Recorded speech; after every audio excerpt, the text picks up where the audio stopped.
Good morning बच्चों। तो welcome to target point classes क्लायत। तो आज हम लेके आए हैं एक न्यू वीडियो बायोटेक्नोलॉजी की। फर्स्ट चैप्टर अपना है biotechnology processes and its principle. हम कोशिश करें इसको वन शॉट वीडियो में खत्म करने की। तो चलिए स्टार्ट करते हैं। तो अपनी यूनिट है बायोटेक्नोलॉजी। जो अपनी यूनिट है बायोटेक्नोलॉजी, इसको वन शॉट में खत्म करने की हम कोशिश कर रहे हैं। तो आइए समझते हैं कि बायोटेक्नोलॉजी क्या होती है। बायोटेक्नोलॉजी के बारे में सीखते हैं क्या होती है। तो सबसे पहले बायोटेक्नोलॉजी की देखो डेफिनेशन दे रखी है यहाँ पे।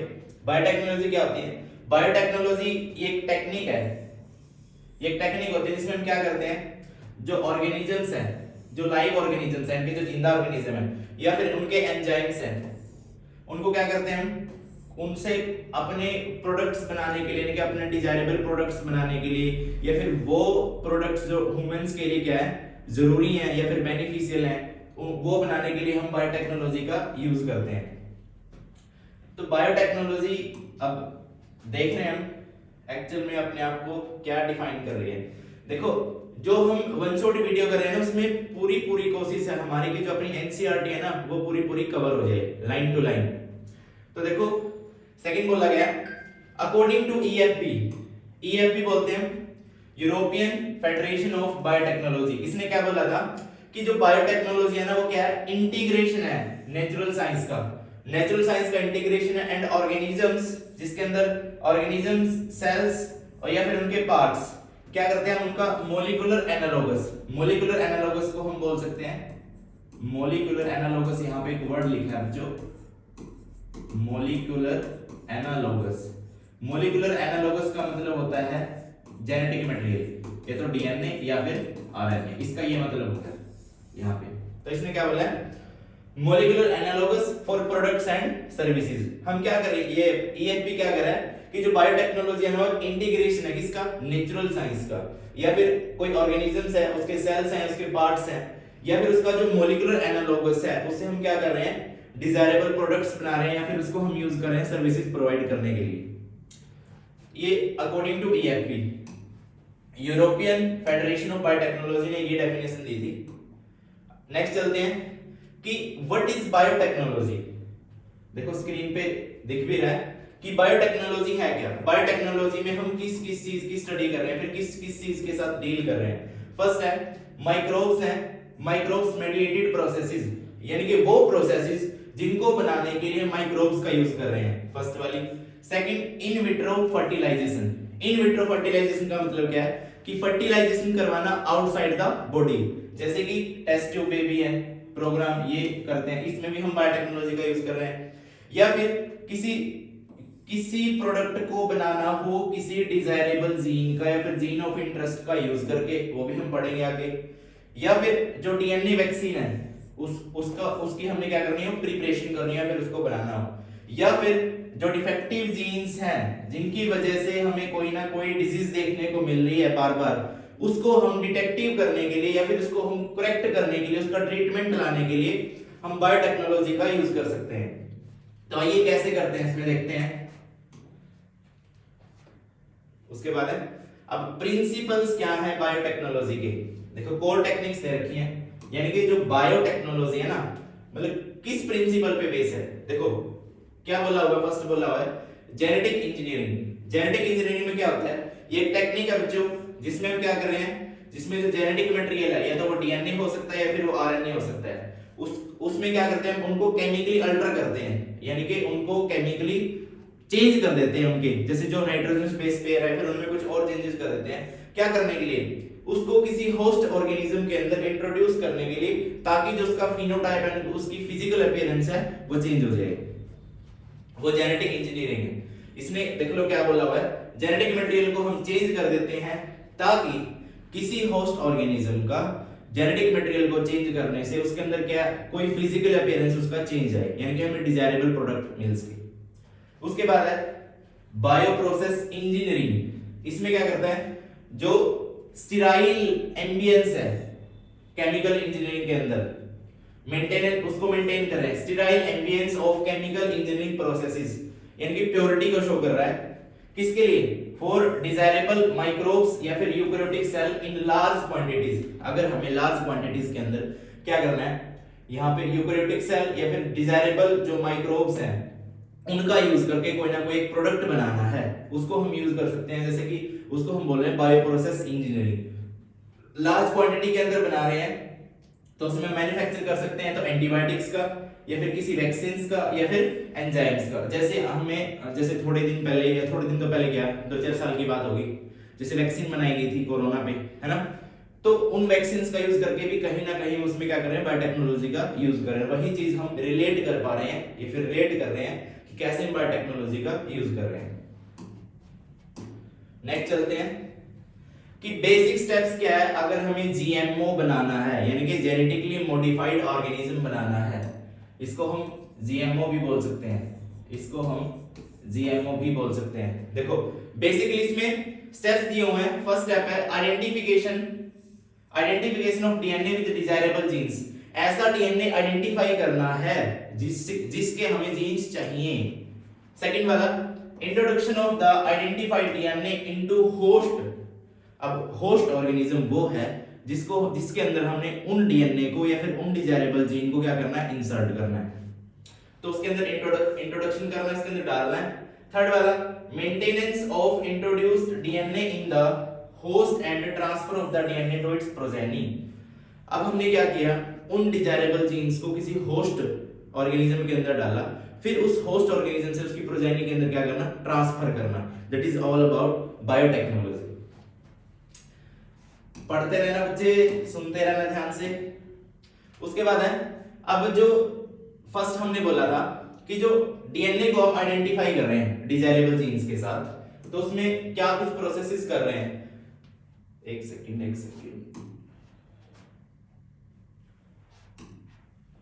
Identification of DNA with desirable genes. First traditional hybridisation करते हैं। जो अब ट्रेडिशनल क्या है, या मैं बोल सकता हूं पारंपरिक बोल सकते हैं, ट्रेडिशनल जो लिखा हुआ है यहाँ पे।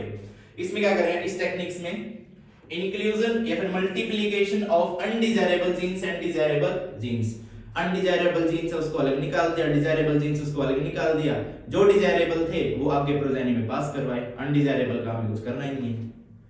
सेकंड है जो जेनेटिक इंजीनियरिंग है, सिर्फ डिजायरेबल जीन्स को ही इंट्रोड्यूस करवाना। यही चीज मैंने बोली, ये अनडिजायरेबल जीन्स है, ये डिजायरेबल जीन्स है, ये हमें चाहिए, ये हमें नहीं चाहिए, तो इसको हम आगे ट्रांसफर करवाएंगे थ्रू जेनेटिक इंजीनियरिंग। इसी को तो बायोटेक्नोलॉजी बोल रहे हैं। लेकिन बायोटेक्नोलॉजी प्रोसेसेस में हम क्या चीजें इंक्लूड हैं, वो सारी चीजें हम डिस्कस करने वाले हैं। आज थोड़ा बहुत पता लग गया होगा बायोटेक्नोलॉजी के बारे में। तो नेक्स्ट चल रहे हैं हम सेकंड स्टेप बताया था। देखो बेसिकली 3 स्टेप बताए थे हमने। इंट्रोडक्शन का था पहले, दूसरा था पहले आइडेंटिफिकेशन का था, दूसरा introduction of the identified DNA into the host. अब जो आइडेंटिफाई कर रहे हैं, आइडेंटिफाई हम कैसे कर रहे हैं, आइडेंटिफाई में देख लो एक वेक्टर डीएनए है, जो वेक्टर डीएनए। अब वेक्टर डीएनए क्या करता है, सिर्फ जेनेटिक मटेरियल को एक पोजीशन से दूसरी पोजीशन पे लेके जा रहा है वेक्टर डीएनए। एग्जांपल देते हैं प्लाज्मिड, जो क्या काम कर रहा है, जो एलियन पीस है, यानी कि इसको मैं बोल सकता हूं जो फॉरेन डीएनए है, यानी कि जो किसी दूसरी स्पीशीज से लिया है, उस डीएनए को हमने क्या करना है, होस्ट ऑर्गेनिज्म के अंदर इंसर्ट करना है, सो दैट हम क्या बना सके, जेनेटिक मॉडिफाइड ऑर्गेनिज्म बना सके। देखो सिंपली अगर मैं यहां पे बताऊं, देखो ये फॉरेन डीएनए है, ठीक है, यहां पे कोई वेक्टर प्रेजेंट है, वेक्टर ले लिया हमने प्लाज्मिड, इसको इसके साथ क्या किया, ज्वाइन करवा दिया डीएनए लाइगेज एंजाइम की हेल्प से। मैं बताऊंगा ये क्या होता है क्या नहीं होता है। फिर हमने क्या किया, ये कोई होस्ट ऑर्गेनिज्म है, होस्ट ऑर्गेनिज्म, इसके अंदर हमने क्या करना है, इस फॉरेन डीएनए को इंसर्ट करवाना है। अब जब ये इसके अंदर इंसर्ट हो जाएगा तो यहां से एक मॉडिफाइड ऑर्गेनिज्म आएगा जिसको हम बोल सकते हैं genetic modified organism. Clear? Okay, next चल रहे हैं हम। नेक्स्ट स्टेप है मेंटेनेंस ऑफ इंट्रोडक्शन डीएनए। जो अभी 3 स्टेप बताए थे उन्हीं के बारे में थोड़ा थोड़ा बताया हुआ है, जैसे कि मेंटेनेंस ऑफ इंट्रोड्यूस्ड डीएनए। अब किसी होस्ट के अंदर डीएनए को इंट्रोड्यूस तो करवा दिया, लेकिन उसको मेंटेन भी तो करना है। And transfer of DNA to its progeny. एक होस्ट के अंदर आया, अब उससे तो आगे नेक्स्ट जनरेशन बननी है, तो उस नेक्स्ट जनरेशन के अंदर उसको क्या करवाना है, ट्रांसफर करवाना। तो देखो a piece of alien DNA has no sequence called origin of replication, इसका मतलब है अगर हमें डीएनए की सीक्वेंस के अंदर कहीं पे रेप्लिकेशन स्टार्ट करवानी है तो वहां पे एक रीजन या फिर वहां पे एक लोकेशन की जरूरत होती है, उसको हम बोलते हैं ओरिजिन ऑफ रेप्लिकेशन, जो रेप्लिकेशन को इनिशिएट करवाती है, दैट इज ओरियाई भी बोलते हैं। देख लो लिखा भी हुआ है, needed for starting replication so it cannot multiply itself in the progeny cells to the organism। इसका कहने का मतलब क्या है, जैसे अपने पास एक ये डीएनए की स्ट्रैंड है, ठीक है, अब सपोज किया अगर इसके पास कोई ओरियाई नहीं है तो इसका मतलब है यहाँ पे रेप्लिकेशन स्टार्ट नहीं हो पा रही, क्यों? क्योंकि उसको रीजन नहीं मिल पा रहा है। तो सपोज किया इस रीजन के अंदर क्या मिल रहा है, उसको ओरिजिन ऑफ रेप्लिकेशन मिल रहा है, यानी कि ओरियाई मिल रहा है, तो यहां से क्या होगा, रेप्लिकेशन स्टार्ट होगी। इन ऑर्डर टू एक्सप्लेन मैं बोल देता हूं कि यहाँ पे डीएनए पॉलीमरेज एक्ट करेगा रेप्लिकेशन स्टार्ट करवाने के लिए, आगे हम पढ़ने भी वाले हैं इसके बारे में।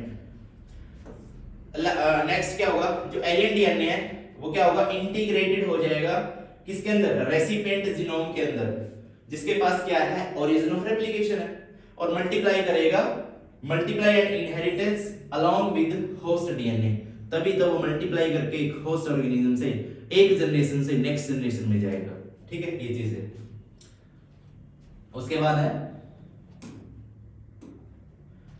बाद है कि जो प्रोसेसेस हैं, यानी कि जो हम जैसे हमने क्या किया, जब हम आरडीएनए बना रहे हैं, रिकॉम्बिनेंट डीएनए बना रहे हैं, रिकॉम्बिनेंट डीएनए का मतलब क्या है, ये कोई मतलब फॉरेन डीएनए था, ये इसके जीन्स है जो हमें चाहिए थे, है ना, ये होस्ट डीएनए है, इसको इसके साथ जोड़ना है या फिर इसके जीन्स को इसके पास लेके आना वेक्टर के थ्रू। अब ये जो बनेगा ये इसके पास खुद का जेनेटिक मटेरियल भी है, इसका जेनेटिक मटेरियल है, तो रिकॉम्बिनेंट बना। तो आरडीएनए है ना, उनको एक्सप्लेन करने में किस किस की जो मैं बोल किस किस का रोल रहा है, देखो, जो प्रोसेस ऑफ ज्वाइनिंग है या फिर inserting of foreign piece of DNA किसी होस्ट ऑर्गेनिज्म के अंदर, तो एक नया ऑर्गेनिज्म बनता है, उसको हम क्या बोलते हैं, आरडीएनए, या फिर मैं बोल सकता हूं आरडीएनए। अब सुनो, ध्यान से सुनो, एक बार यहां देखना सारे, जैसे क्या हुआ, कोई फॉरेन डीएनए, अब वो फॉरेन डीएनए हमने क्या कर दिया, किसी होस्ट डीएनए के साथ ज्वाइन करवाया, यानी कि किसी होस्ट डीएनए के अंदर इंसर्ट कर दिया फॉरेन डीएनए को, ठीक है, यहां से एक नया जीएमओ बना, जेनेटिक मॉडिफाइड ऑर्गेनिज्म बना। इस पूरी प्रोसेस को, यानी कि यहां से इसको मैं आरडीएनए भी बोल सकता हूं, रिकॉम्बिनेंट डीएनए बना, और इस पूरी प्रोसेस को हम क्या बोलते हैं, आरडीएनए टेक्नोलॉजी, या फिर मैं बोल सकता हूं रिकॉम्बिनेंट डीएनए टेक्नोलॉजी। यानी कि जो अभी तक तुमने पीछे स्टेप्स बताए हैं ना, वही क्या एक ओवरव्यू है कि आरडीएनए कैसे बन रहा है। सेकंड, जो फर्स्ट रिकॉम्बिनेंट डीएनए यानी कि आरडीएनए, वो किसने बनाया था, वो दो साइंटिस्ट ने बनाया था, एक स्टैनली कोहन और हर्बर्ट बोयर। ये देखो, ये दोनों दिखा रखे हैं, इन दोनों ने फर्स्ट आरडीएनए बनाया था। इनका रोल हम कहां पढ़ेंगे, इनका रोल हम जेनेटिक्स में भी पढ़ेंगे। उसके बाद है, उन्होंने आइसोलेट किया था एक एंटीबायोटिक रेजिस्टेंस जीन, यानी कि एक पीस ऑफ डीएनए, उसको क्या कर दिया, प्लाज्मिड की हेल्प से सल्मोनेला टाइफाई, जो देखो एक सल्मोनेला टाइफाई, टाइफूरियम ऐसे एक बैक्टीरिया का नाम होता है, तो उसने क्या किया, एक लिंक बनाया, देखो, it was linked with a plasmid vector and transfer to into E coli, as a result the gene was expressed in multiplication in E coli. देखो, उन्होंने आइसोलेट किया एक एंटीबायोटिक रेजिस्टेंस जीन है, अब वो एंटीबायोटिक रेजिस्टेंस यानी कि piece of DNA है, मैं बोल सकता हूं, प्लाज्मिड की हेल्प से इसको क्या कर दिया, सल्मोनेला टाइफाई के अंदर ट्रांसफर कर दिया। अब एंटीबायोटिक है, बैक्टीरिया के अगेंस्ट काम करेगी, अगर एंटीबायोटिक जीन उसके अंदर गए हैं तो बैक्टीरियल इंफेक्शन होने के चांसेस नील हो जाते हैं, फिर वो बैक्टीरिया ग्रो करेगा ही नहीं, कुछ इस टाइप से एक्सप्लेन किया गया। उसके बाद है कि जो रिकॉम्बिनेंट डीएनए टेक्नोलॉजी है, अगर हमें आरडीएनए बनाना है कोई, उस आरडीएनए को बनाने के लिए टूल्स कौन से रिक्वायरमेंट है, इसको बनाने के लिए हमें क्या क्या चीज रिक्वायरमेंट होगी, तो उसको बोले tools of recombinant DNA technology. तो टूल्स कौन से हैं, ये देखो, एक मतलब एक ओवरव्यू देने के लिए जस्ट कि हाँ ये टूल्स हमें रिक्वायर्ड है। अब टूल्स देखो कौन से हैं, फर्स्ट दे रखा है इन्होंने, देखो ये कुछ सीजर टाइप की दिख रही होगी, देख लो एक बार, ये कुछ सीजर टाइप की दिख रही है, इसको बोला गया मॉलिक्यूलर सीजर के नाम से। और मॉलिक्यूलर सीजर को हम दूसरा नाम देते हैं रेस्ट्रिक्शन एंजाइम। रेस्ट्रिक्शन एंजाइम में फिर मॉलिक्यूलर सीजर क्यों बोला गया? क्योंकि ये डीएनए को किसी स्पेसिफिक साइट से क्या कर रहा है, रिको या फिर कट कर रहा है। अब देखो इसके अंदर भी हम दो पढ़ेंगे। अब एक तो होगा एंडोन्यूक्लियस और एक होगा एक्सोन्यूक्लियस। ये सारी बातें हम पढ़ेंगे आगे बच्चे। जो किसी डीएनए सीक्वेंस को किसी स्पेसिफिक एंड से कट कर रहा है दैट इज रेस्ट्रिक्शन एंडोन्यूक्लियस, और जो किसी भी एंड से कट कर रहा है वो होगा रेस्ट्रिक्शन एक्सोन्यूक्लियस। तो ओवरऑल हम बोल सकते हैं जो रेस्ट्रिक्शन एंजाइम होगा उसको मॉलिक्यूलर सीजर क्यों बोला? क्योंकि वो डीएनए की सीक्वेंस को किसी भी एंड से कट करने का काम कर रहा है। उसके बाद है ये वाला फर्स्ट है। सेकंड इसको मान लो, सेकंड क्या बोला गया? Origin of replication. अब मैंने अभी बताया था 2 मिनट पहले कि अगर हमें किसी डीएनए सीक्वेंस के अंदर रेप्लिकेशन इनिशिएट करवानी है तो वहां पे ओरिजिन ऑफ रेप्लिकेशन का होना जरूरी है, तभी तो वहां पे जाके डीएनए पॉलीमरेज एक्ट कर पाएगा। तो ओरिजिन ऑफ रेप्लिकेशन का भी होना जरूरी है, ठीक है। यानी कि अब देखो फिर क्या है, कुछ क्लोनिंग वेक्टर्स। अब क्लोनिंग वेक्टर्स क्या है? अब वेक्टर्स क्या है? वेक्टर्स क्या कर रहा है? फॉरेन डीएनए है, ये होस्ट डीएनए, इस फॉरेन डीएनए को होस्ट डीएनए के अंदर लेके जाने का काम कौन करेगा? वेक्टर करेगा, ठीक है। तो वेक्टर की भी वहां पे जरूरत होगी। अभी वेक्टर हमने कौन सा पढ़ा था? अभी वेक्टर हमने प्लाज्मिड के बारे में बात की थी। उसके बाद है देखो एक वर्ड लिखा हुआ है यहाँ पे कॉम्पिटेंट होस्ट। कॉम्पिटेंट होस्ट का मतलब है कि ऐसा होस्ट जिसके अंदर हमें फॉरेन डीएनए को इंसर्ट करना है। तो देखो R DNA recombinant DNA, host cell है ई कोलाई की। इसका मतलब क्या हुआ कि जो आर डीएनए या फिर रिकॉम्बिनेंट प्लाज्मिड है उसको ई कोलाई के अंदर क्या कर दिया? ट्रांसफर कर दिया। आर डीएनए को ई कोलाई के अंदर ट्रांसफर कर दिया क्योंकि होस्ट सेल यहाँ पे ई कोलाई है। तो इन दोनों से मिलके अपना एक ट्रांसफॉर्म्ड सेल बना, ठीक है। उनसे मिलके अपना एक ट्रांसफॉर्म्ड सेल बना, या फिर हम उसको क्या बोल सकते हैं? कॉम्पिटेंट होस्ट बना। कि उस होस्ट के अंदर, कि उस ऑर्गेनिज्म के अंदर कुछ ना कुछ क्या है कि बाहर से कोई ना कोई फॉरेन जीन आया है जिसके कारण उसका कुछ ना कुछ फिनोटाइप है, या फिर कोई ना कोई जो फिनोटाइप बोल सकते हैं कि वो चेंज हो गया, ठीक है। आगे चलते हैं बच्चे। नेक्स्ट है अब रेस्ट्रिक्शन एंजाइम, मॉलिक्यूलर सीजर इसको बोला हुआ है। देख लो एक बार, मैंने बोला था एक बार, ये देखो क्या लिखा हुआ है। These are the enzymes which cut the DNA at specific sites into fragments. They belong to class of enzymes called nucleases. देख लो एक बार, इसका मतलब हुआ देखो एक बार, जो रेस्ट्रिक्शन एंडोन्यूक्लियस है वो किससे बिलोंग कर रहा है? वो बिलोंग कर रहा है न्यूक्लियस से, न्यूक्लियस एंजाइम क्लासेस से, ठीक है। अब इसके अंदर क्या, इसने क्या बोला, एक ही बात बोली है। अब रेस्ट्रिक्शन एंजाइम्स में मैंने 2 बताए थे, एक होगा बच्चों एक्सोन्यूक्लियस और एक होगा एंडोन्यूक्लियस। अब जो एक्सोन्यूक्लियस क्या करेगा? वो डीएनए को किसी भी एंड से कट कर देगा। दूसरा एंडोन्यूक्लियस या फिर रेस्ट्रिक्शन एंडोन्यूक्लियस बोल सकते हैं, वो डीएनए को किसी स्पेसिफिक साइट से ही कट करेगा, ठीक है। अब देखो यहाँ पे ई कोलाई है, ठीक है, ई कोलाई दिखा रखी है। अब ई कोलाई में क्या कर रखा है? देखो ये डीएनए की सीक्वेंस है। अब डीएनए एंटी पैरेलल पोलैरिटी का होता है, ऊपर वाली 5' to 3' है, 5' to 3', नीचे वाली 3' to 5' है। अब सपोज किया देखो यहाँ पे बेस पेयर है GAATTC, ठीक है। अब यहाँ पे क्या किया? इस पोर्शन को कट कर दिया। अब जैसे ही क्लीवेज हुई, क्लीवेज का मतलब तोड़ दिया, क्लीवेज यहाँ पे बोल सकते हैं, कट भी बोल सकते हैं कि कट लगाया है, ठीक है। कट लगाने के बाद देखो ये वाला पोर्शन अलग हुआ, ये वाला पोर्शन अलग हुआ। यहाँ पे ये जो एंड बने हैं और ये जो एंड बने हैं इनको नाम दे दिया स्टिकी एंड्स। आई बात बच्चों क्लियर हुई कि देखो ऐसे कट लगाते हैं। कट लगाने का मतलब क्या हुआ कि इस साइड से या फिर इस साइड पे उसके पास क्या है, कुछ डिजायरेबल जीन्स है, तभी तो इस साइड पे मॉलिक्यूलर सीजर या फिर रेस्ट्रिक्शन एंडोन्यूक्लियस ने क्या किया? कट लगाया, ठीक है। उसके बाद नेक्स्ट चलते हैं, रेस्ट्रिक्शन एंजाइम्स या फिर मॉलिक्यूलर सिंथेसिस इसी के बारे में बताया हुआ। देखो टू एंजाइम्स है, दो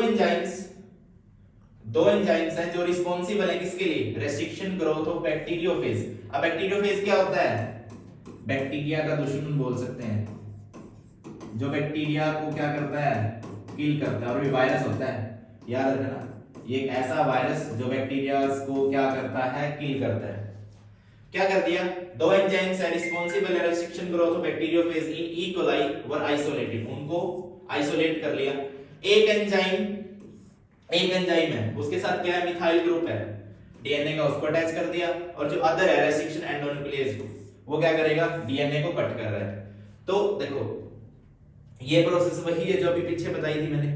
यहां पे देखो 900 रेस्ट्रिक्शन एंजाइम से ज्यादा जो स्ट्रेन जो एंजाइम्स है ना वो आइसोलेट किए जा चुके हैं, और लगभग 230 स्ट्रेन्स हैं जो बैक्टीरिया की वो अभी तक डिस्कवर हो चुकी हैं।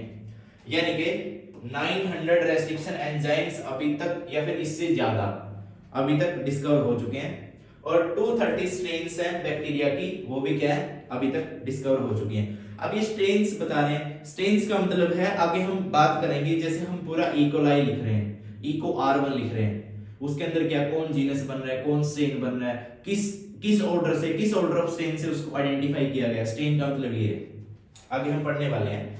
तो बस ये याद रखना 900 से ज्यादा रेस्ट्रिक्शन एंजाइम्स अभी तक क्या है, आइसोलेट कर चुके हैं, और लगभग किससे, 230 स्ट्रेन्स ऑफ बैक्टीरिया से, ये चीज याद रखना। उसके बाद आगे चल रहे हैं, नेक्स्ट दे दिया, देखो अब रेस्ट्रिक्शन एंजाइम है, इसका नोमेनक्लेचर या फिर नेमिंग लगा लो। रेस्ट्रिक्शन एंजाइम की हमें नेमिंग करनी है। देखो इको R1 है, इको R1 जो ई डिनोट कर रहा है वो किसको डिनोट कर रहा है, जीनस को डिनोट कर रहा है। ये ऐसा कुछ तुमने +1 के फर्स्ट चैप्टर में पढ़ा होगा, डाइवर्सिटी इन लिविंग ऑर्गेनिजम्स के अंदर, उसके अंदर नोमेनक्लेचर वगैरह बताते हैं। सी डिनोट कर रहा है उसकी स्पीसीज को, सी डिनोट कर रहा है उसकी स्पीसीज को। अब जो O है, सी और O कोलाई है ना, तो कोलाई पूरी बनी उसकी स्पीसीज। उसके बाद R क्या बने उसकी स्ट्रेन, कि R स्ट्रेन से इसकी R स्ट्रेन से उस एंजाइम को आइसोलेट किया गया है। उसके बाद I, देखो I क्या बना, I रोमन नंबर है और I बताता है ऑर्डर ऑफ स्ट्रेन को, the order in which enzymes were isolated from that strain of bacteria. जैसे कि कोई बैक्टीरिया है, ठीक है, कोई भी बैक्टीरिया ले लो, अब उसकी कोई ना कोई स्ट्रेन है अपने पास, ठीक है, उस स्ट्रेन के कौन से ऑर्डर से, सपोज कि फर्स्ट ऑर्डर दे रखा है, ये फर्स्ट ऑर्डर दे रखा है, यानी कि मैं बोल सकता हूं ई कोलाई के फर्स्ट ऑर्डर ऑफ स्ट्रेन से उस एंजाइम को आइडेंटिफाई किया गया है। इको R1 में पूरा ये चीज बताई गई है। फर्स्ट लेटर है इंडिकेट्स जीनस, जो सेकंड लेटर है, सेकंड 2 लेटर्स, क्योंकि 2 लेटर से पूरा नाम बन रहा है coli, E for Escherichia genus, CO for coli, ठीक है, इसर्सिया कोलाई, और R इज द स्ट्रेन, हम बोलते हैं ना रेस्ट्रिक्शन एंजाइम्स, ठीक है, और I is the order of strain, कि किस ऑर्डर के अंदर उसको आइडेंटिफाई फिर आइसोलेट किया गया था। एग्जांपल दे दिया, Eco R1 comes from Eco RY13, E coli RY strain, और 13 उसका क्या बना, ऑर्डर बना, ठीक है, ये यही चीज बताई हुई है। नेक्स्ट चल रहे हैं, नेक्स्ट में चल रहे हैं कि जो रेस्ट्रिक्शन एंजाइम्स हैं उसके टाइप्स क्या हैं। देखो ये चीज मैं बता चुका हूं। फर्स्ट वाला क्या है, देखो फर्स्ट वाला क्या है, एक्सोन्यूक्लियस, फर्स्ट वाला हुआ exonuclease, they remove nucleotides from the ends of the DNA. कहने का मतलब है कोई स्पेसिफिक साइड नहीं, सिर्फ एंड से ही कट करेंगे, यानी कि वो कौन से होंगे, एक्सोन्यूक्लियस।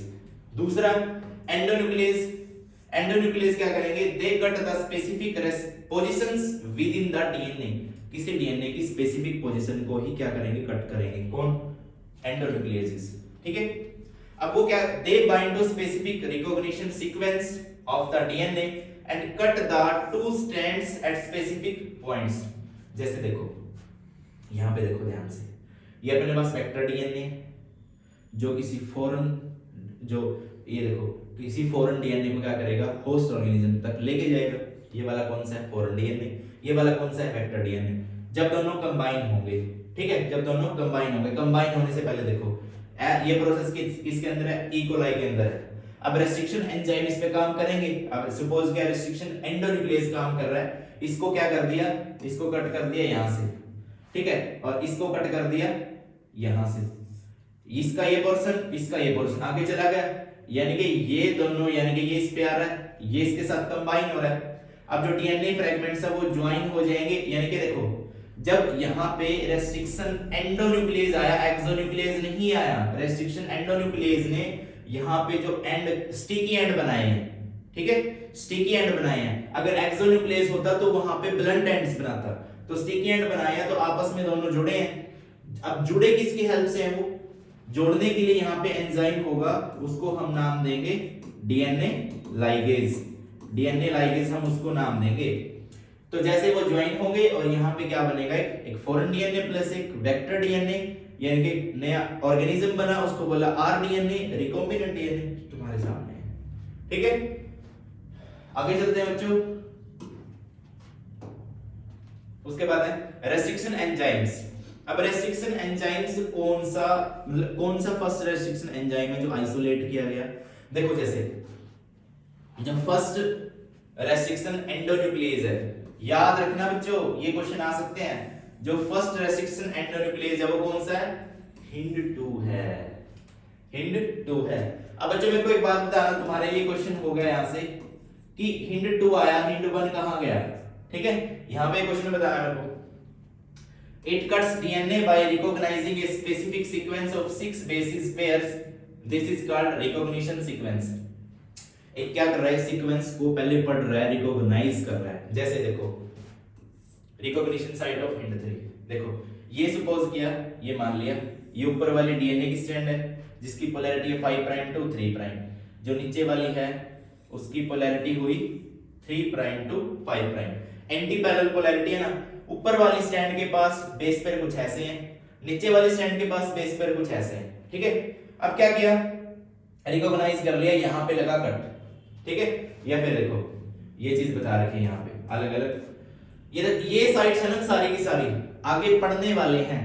अपना एक PBR322 नाम का एक वेक्टर आएगा, उसके अंदर हम सारी रिकॉग्निशन साइट्स को पढ़ेंगे। ये देखो लिखी हुई है, BMH1 है, हिंट 3 है, EcoR1 है, ठीक है। ये सारी की सारी इसके अंदर हम पढ़ने वाले हैं। Recognition sites of various types of restriction endonuclease. Restriction endonuclease के लिए बहुत सारी रेस्ट्रिक्शन साइट्स दे रखी हैं, ये हम सारी आगे पढ़ने वाले हैं PBR322 वेक्टर के अंदर, ठीक है। तो आगे चल रहे हैं बच्चों, आगे चल रहे हैं रेस्ट्रिक्शन एंजाइम्स, इसी में दे रखा है। देखो हर एक वर्ड को, हर एक एनसीईआरटी की लाइन को हम कोशिश कर रहे हैं कि उसको कवर करवाएं, ठीक है। तभी हम क्या कर रहे हैं, एक ही टॉपिक में जो अपने मेन लाइंस है, फिर मेन कॉन्सेप्ट है जहां से क्वेश्चंस बन सकते हैं, उनको उठाया गया। अब देखो restriction endonuclease recognise specific palindromic nucleotide sequence. अब पैलिंड्रोमिक न्यूक्लियोटाइड सीक्वेंस क्या होती है, पैलिंड्रोमिक न्यूक्लियोटाइड सीक्वेंस ऐसी सीक्वेंस होती है जिसको आगे से स्टार्ट कर लो या पीछे से स्टार्ट कर लो, दोनों तरफ से सेम टाइप की सीक्वेंस होगी। जैसे कि फॉर एग्जांपल मलयालम, उसको पीछे से स्टार्ट कर लो, आगे से स्टार्ट कर लो, मलयालम ही रहेगा। देखो भाई, it is sequence of base pairs that read the same on two strands in 5 to 3 prime और 3 प्राइम to 5 प्राइम। या तो इसको यहां से पढ़ लो या इसको यहां से पढ़ लो, दोनों टाइप से सेम रहेगी। जैसे कि ZAATTC, या फिर यहां से पढ़ लो ZAATTC। दोनों साइड से अगर स्टार्ट करेंगे ना तो एक ही टाइप की क्या आएगी अपने पास, बेस पेयर आएंगे, ठीक है। तो उसको हम क्या बोल रहे हैं, पैलिंड्रोमिक न्यूक्लियोटाइड सीक्वेंस। तो नेक्स्ट चल रहे हैं बच्चों। अब है रेस्ट्रिक्शन एंजाइम या फिर मॉलिक्यूलर सीजर। देखो मैंने अभी बोला था, ये चीज अभी करवाया था कि अगर रेस्ट्रिक्शन एंडोन्यूक्लियस काम करेगा तो वहां पे बनेंगे स्टिकी एंड्स, अगर रेस्ट्रिक्शन एक्सोन्यूक्लियस काम करेगा तो वहां पे बनेंगे ब्लंट एंड्स, और ये चीज इसी में लिखी हुई है, ठीक है। नेक्स्ट चल रहे हैं, उसके बाद है sticky ends.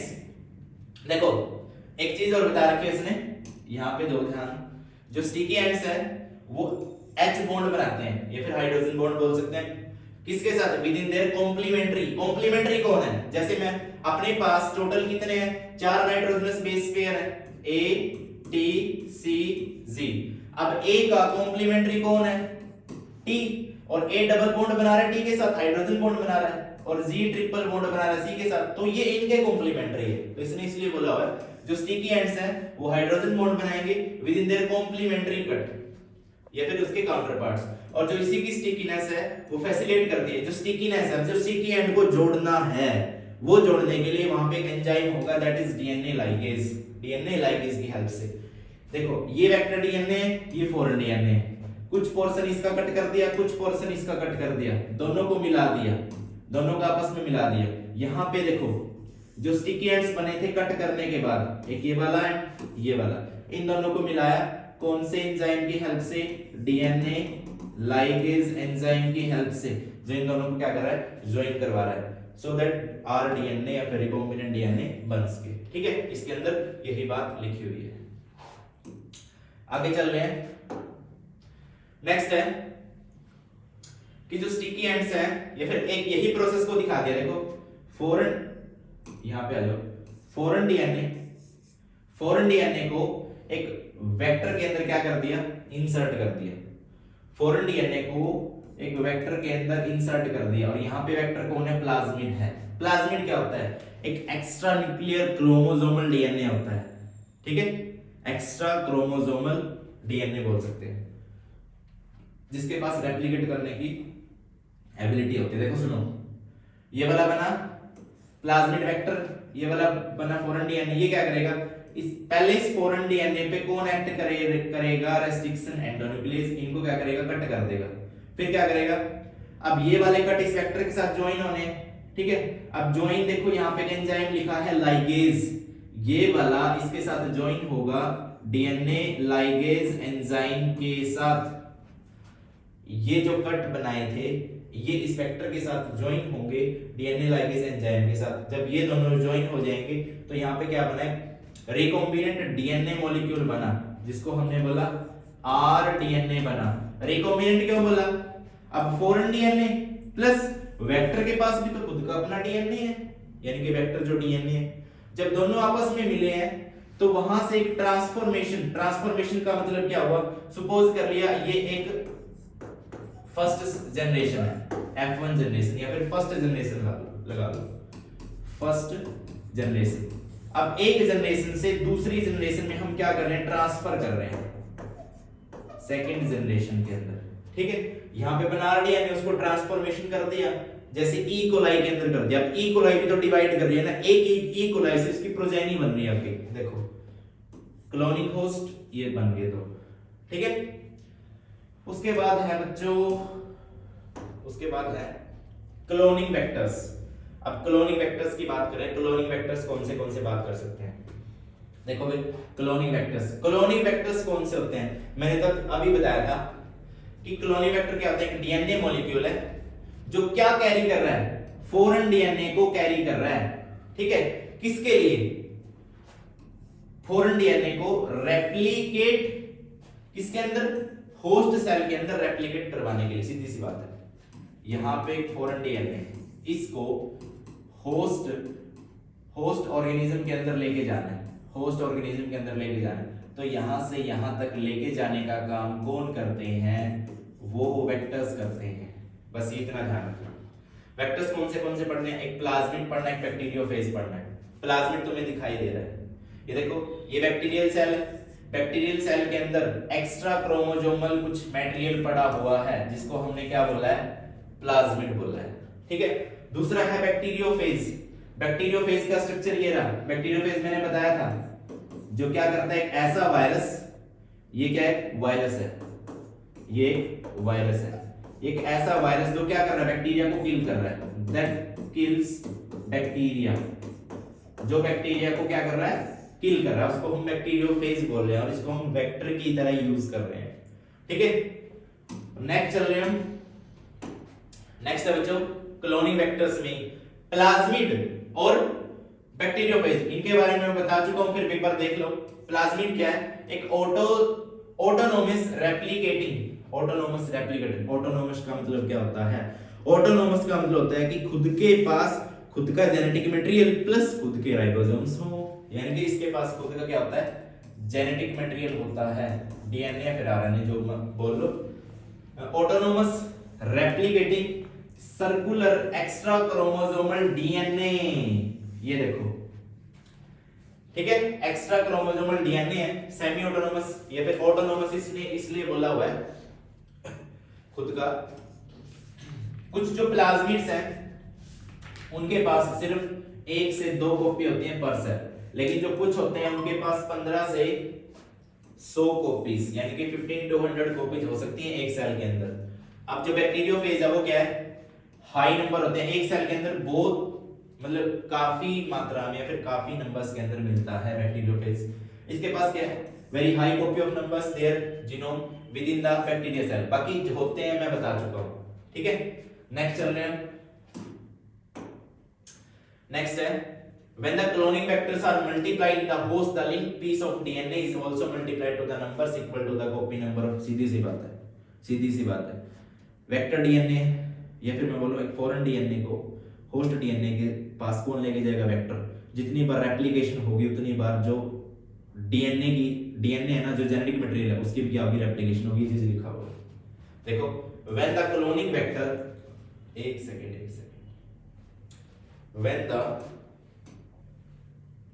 when the cloning vectors are multiplying the host, किसी होस्ट के अंदर कोई cloning vector मल्टीप्लाई कर रहा है तो उसके साथ जो डीएनए लिंक्ड है वो भी क्या करेगा? मल्टीप्लाई करेगा। और वो किसके बराबर होगा? जितनी कॉपी वेक्टर्स की होगी उतनी ही मल्टीपल कॉपी किसकी होगी?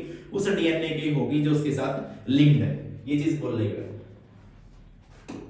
नेक्स्ट पे चल रहे हैं, ये देखो, क्लोनिंग वेक्टर्स यानी कि features required for cloning into A vector. अब क्लोनिंग का मतलब क्या है? कॉपी बनाना। उसको एक वेक्टर के अंदर क्या करना है? वेक्टर बनाना उसको। तो उसके पास क्या क्या होना जरूरी है? फर्स्ट है ओरिजिन ऑफ रेप्लिकेशन होना जरूरी है। अब ओरिजिन ऑफ रेप्लिकेशन नहीं होगी तो रेप्लिकेशन नहीं इनिशिएट होगी। दूसरा, सिलेक्टेबल मार्कर भी होना जरूरी है, जिसको क्या कर रहे हैं? Marker gene. अब सिलेक्टेबल मार्कर क्या काम करेगा? वैसे तो हम आगे पढ़ने वाले हैं। सिलेक्टेबल मार्कर क्या काम कर रहा है? ट्रांसफॉर्मेंट्स या फिर नॉन ट्रांसफॉर्मेंट्स के बीच में डिफरेंशिएट कर रहा है, फिर रिकॉम्बिनेंट और नॉन रिकॉम्बिनेंट के बीच में क्या कर रहा है? डिफरेंशिएट कर रहा है। उसके बाद है क्लोनिंग साइट्स होनी चाहिए, vectors for cloning genes in plants and animals. Genes की क्लोनिंग के लिए वेक्टर्स या प्लांट्स से या फिर एनिमल से ये होना चाहिए। मतलब ऐसे बना सकते हैं क्लोनिंग को वेक्टर की फॉर्म में, कुछ इन स्टेप्स ये होंगे तो हम बना सकते हैं उसको। देखो ये क्लोनिंग साइट्स है सारी की सारी, PST1, PVU1, EcoR1, CLA1, Hint3, BMH1, SA1, ठीक है, और PVU2। बस ऐसा बोल देते हैं कि एक वेक्टर के पास अगर एक से ज्यादा रिकॉग्निशन साइट्स होंगी तो उसके लिए उतना ही कॉम्प्लिकेटेड हो जाएगा सिलेक्टेबल मार्कर के लिए कि कौन सी साइट को रिकॉग्निशन या फिर कौन सी साइट को हम रिकॉग्नाइज करें, ठीक है। उसके बाद नेक्स्ट चल रहे हैं origin of replication, features required, उसी में बात कर रहे हैं। जैसे हमने 4 स्टेप लिखे थे अभी, अब उन्हीं 4 स्टेप्स को हम एक्सप्लेन कर रहे हैं। It is sequence where the replication start a piece of DNA link to ori, यानी कि ओरियाई के बारे में बताया है। नेक्स्ट है सिलेक्टेबल मार्कर। अब सिलेक्टेबल मार्कर क्या कर रहा है? सिलेक्टेबल मार्कर कि it is a gene that helps to select transformants, eliminate the non transformants. Transformants जिसके अंदर कुछ ना कुछ ट्रांसफॉर्मेशन हुई है, नॉन ट्रांसफॉर्मेंट्स जिसके अंदर कोई ना कोई ट्रांसफॉर्मेशन नहीं हुई है, उन दोनों को अलग अलग करने का काम कौन करेगा? सिलेक्टेबल मार्कर करेगा, ठीक है। उसके बाद है if a piece of DNA is introduced in a host bacterium is called transformation. देखो ये लिखा हुआ है, होस्ट डीएनए के अंदर फॉरेन डीएनए को इंसर्ट कर दिया तो वो डीएनए क्या बना? ट्रांसफॉर्मेंट्स बना, जिसके अंदर नहीं है वो नहीं बना। If transformation does not take place, this is non-transformant, ठीक है। उसके बाद नेक्स्ट है अपना कि features selectable marker. Selectable marker क्या काम कर रहा है? ट्रांसफॉर्मेंट को नॉन ट्रांसफॉर्मेंट से अलग कर रहा है, रिकॉम्बिनेंट को नॉन रिकॉम्बिनेंट से अलग कर रहा है। अब जो सिलेक्टेबल मार्कर्स, एक मिनट, हाँ, जो सिलेक्टेबल मार्कर्स होंगे ई कोलाई के कुछ सिलेक्टेबल मार्कर्स दे रखे हैं जिनके अंदर कुछ रेजिस्टेंस जीन होंगे, और वो रेजिस्टेंस किसके अगेंस्ट होंगे, यानी कि वो एंटीबायोटिक रेजिस्टेंस जीन होंगे, जैसे कि एम्प्लिसिन हो गया, क्लोरोएम्फेनिकोल हो गया, टेट्रासाइक्लिन हो गया, कैनामाइसिन हो गया। ठीक है, ये सारे के सारे क्या हैं, मैं यहाँ पे बोल सकता हूँ कि ये एक सिलेक्टेबल मार्कर की तरह काम कर रहे हैं। अभी देखो इसको समझते हैं कि वो कैसे सिलेक्टेबल मार्कर की तरह काम कर रहे हैं। नॉर्मल ई कोलाई है ना, उसके पास रेजिस्टेंस जो जीन है ना किसी भी एंटीबायोटिक को लेके वो नहीं होता, और इसलिए तो बोल रहे हैं कि क्लोनिंग को वेक्टर के अंदर कैसे हमने क्या करवाया है, ट्रांसफॉर्म किया है। तो कुछ ऐसी प्रोसेसेस होनी चाहिए उसके अंदर, या फिर कुछ ऐसी रिकॉग्निशन साइट्स, सिलेक्टेबल मार्कर जिनको हम बोलते हैं, और रीजन ऑफ रेप्लिकेशन, ये चीज होना जरूरी है। उसके बाद है नेक्स्ट, अब क्लोनिंग साइट्स है। क्लोनिंग साइट्स के देखो, to link the alien DNA the vector needs to a single और वेरी फ्यू रिकॉग्निशन साइट। अगर किसी एलियन डीएनए को इस वेक्टर डीएनए के साथ जुड़ना है ना, तो उसके पास इसको पहचानने के लिए भी तो एक साइट होनी चाहिए ना, उसको बोलते हैं रिकॉग्निशन साइट्स। ठीक है, तो वो भी होना जरूरी है। अगर एक से ज्यादा, देखो, more than one recognition sites generates several fragments, it complicates the gene cloning. Obvious सी बात है, अगर एक से ज्यादा क्लोनिंग साइट्स होगी तो वहां पे क्या होगा, बहुत सारी फ्रैगमेंट्स बनेगी, और फ्रैगमेंट्स को क्या करना, क्लोनिंग के लिए फिर हमारे लिए कॉम्प्लिकेटेड प्रोसेस हो जाएगी जीन क्लोनिंग की। ठीक है, उसके बाद नेक्स्ट चल रहे हैं क्लोनिंग साइट्स है। अब क्लोनिंग साइट्स में क्या है, देखो इसने बोला हुआ है कि एक एलियन डीएनए है, उसको हमने क्या कर लिया, जोड़ दिया, कहां पे, एक रेस्ट्रिक्शन साइट पे, कौन सी पे, इन one of the two antibiotic resistance gene. Suppose कर लिया, देखो दो अपने पास क्या है, ये एक तो ये रिकॉग्निशन, एक तो ये रहा एंटीबायोटिक जीन, एक ये रहा एंटीबायोटिक जीन। ठीक है, इसके पास ये री साइट्स और इसके पास ये री साइट्स। ठीक है, हमने क्या कर लिया, टेट्रासाइक्लिन आर वाली जो एंटीबायोटिक है ना, उस जीन पे कुछ रिकॉग्निशन साइट्स हैं, इस साइट के ऊपर या फिर इस साइट की जगह हमने वहां पे कोई फॉरेन डीएनए लाइगेट कर दिया। सुनते रहना, ligation of alien DNA is carried out at restriction site. हमेशा एलियन डीएनए को किसी रेस्ट्रिक्शन साइट पे ही हम लाइगेट कर सकते हैं, जोड़ सकते हैं। Present in one of the two antibiotic resistance gene, कोई भी एंटीबायोटिक रेजिस्टेंस जीन हो, either tetracycline either ampicillin. Ligation of foreign DNA at, देखो BAMH1 साइट, क्या कर दिया, फॉरेन डीएनए को लाइगेट कर दिया, जोड़ दिया, कौन सी साइट पे, BAMH1 साइट, किसकी है वो, टेट्रासाइक्लिन रेजिस्टेंस जीन की।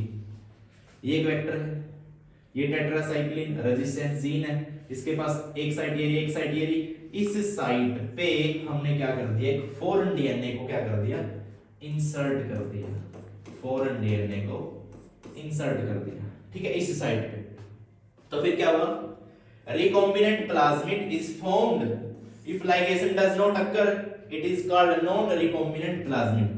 अगर ट्रांसफॉर्मेंट हुआ तो वो बना रिकॉम्बिनेंट, अगर नहीं हुआ तो वो बना नॉन रिकॉम्बिनेंट। अब इसको कैसे हम पहचानेंगे कि वो बना या नहीं बना, तो इसके लिए हम एक एक्सपेरिमेंट भी करेंगे।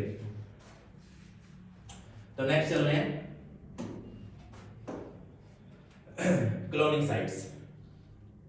देखो इसमें एक एक्सपेरिमेंट किया गया कि उस साइट पे अगर किसी रिकॉग्निशन साइट पे हमने फॉरेन डीएनए को क्या किया है, जोड़ा है, लाइगेट किया है, क्या वहां पे एक्चुअल में रिकॉम्बिनेंट डीएनए बना है या फिर नहीं बना है। ठीक है, वो चेक करना है। तो देखो एक बार यहाँ पे भी इसने क्या बोल रखा है, आगे एक्सपेरिमेंट करने वाले हैं। When a foreign DNA is inserted within a gene of bacteria, that gene is inactivated. Obviously बात है, एक बैक्टीरिया उसके अंदर 4 जीन्स है, चारों में से एक जीन के पास कोई फॉरेन डीएनए है, तो उस फॉरेन डीएनए के आने की वजह से वो वाला जीन तो इनएक्टिवेट हो गया ना, तो उसको बोलते हैं इंसर्शनल इनएक्टिवेशन। जैसे सपोज किया ये बैक्टीरिया है, इसके पास 1 2 3 4 1 2 3 4, ये चारों जीन्स है। हमने क्या कर दिया, जो सेकंड वाली साइट है, जो सेकंड वाली साइट है, इस पे हमने क्या कर दिया, एक फॉरेन डीएनए जोड़ दिया, एफडी फॉरेन डीएनए। तो इसकी वजह से क्या हुआ, ये वाला जो इनएक्टिव हो गया, ये वाला क्या हो गया, इनएक्टिव हो गया। इसके पास कितने जीन्स बचे हैं, 1 3 और 4, ये वाला क्या हो गया, इनएक्टिवेट। इसको इसलिए हम क्या बोलते हैं, insertional inactivation, insertional inactivation. I think बात क्लियर हो गया ना, उसको बोलते हैं इंसर्शनल इनएक्टिवेशन, लिखा हुआ है। तो रिकॉम्बिनेंट होगा, जो रिकॉम्बिनेंट प्लाज्मिड होगा वो लॉस कर देगा किसको, टेट्रासाइक्लिन रेजिस्टेंस को। क्यों, क्योंकि उसके पास वो साइड पे तो कोई फॉरेन डीएनए आ चुका है, यानी कि टेट्रासाइक्लिन जो रेजिस्टेंस है ना उसको खो देगा due to insertion of foreign DNA. When the plasmid are introduced into E coli, जब उस प्लाज्मिड को हम ई कोलाई के अंदर इंट्रोड्यूस करेंगे तो 3 टाइप के सेल्स वहां पे ऑब्टेन होंगे, 3 टाइप के सेल वहां पे ऑब्टेन होंगे।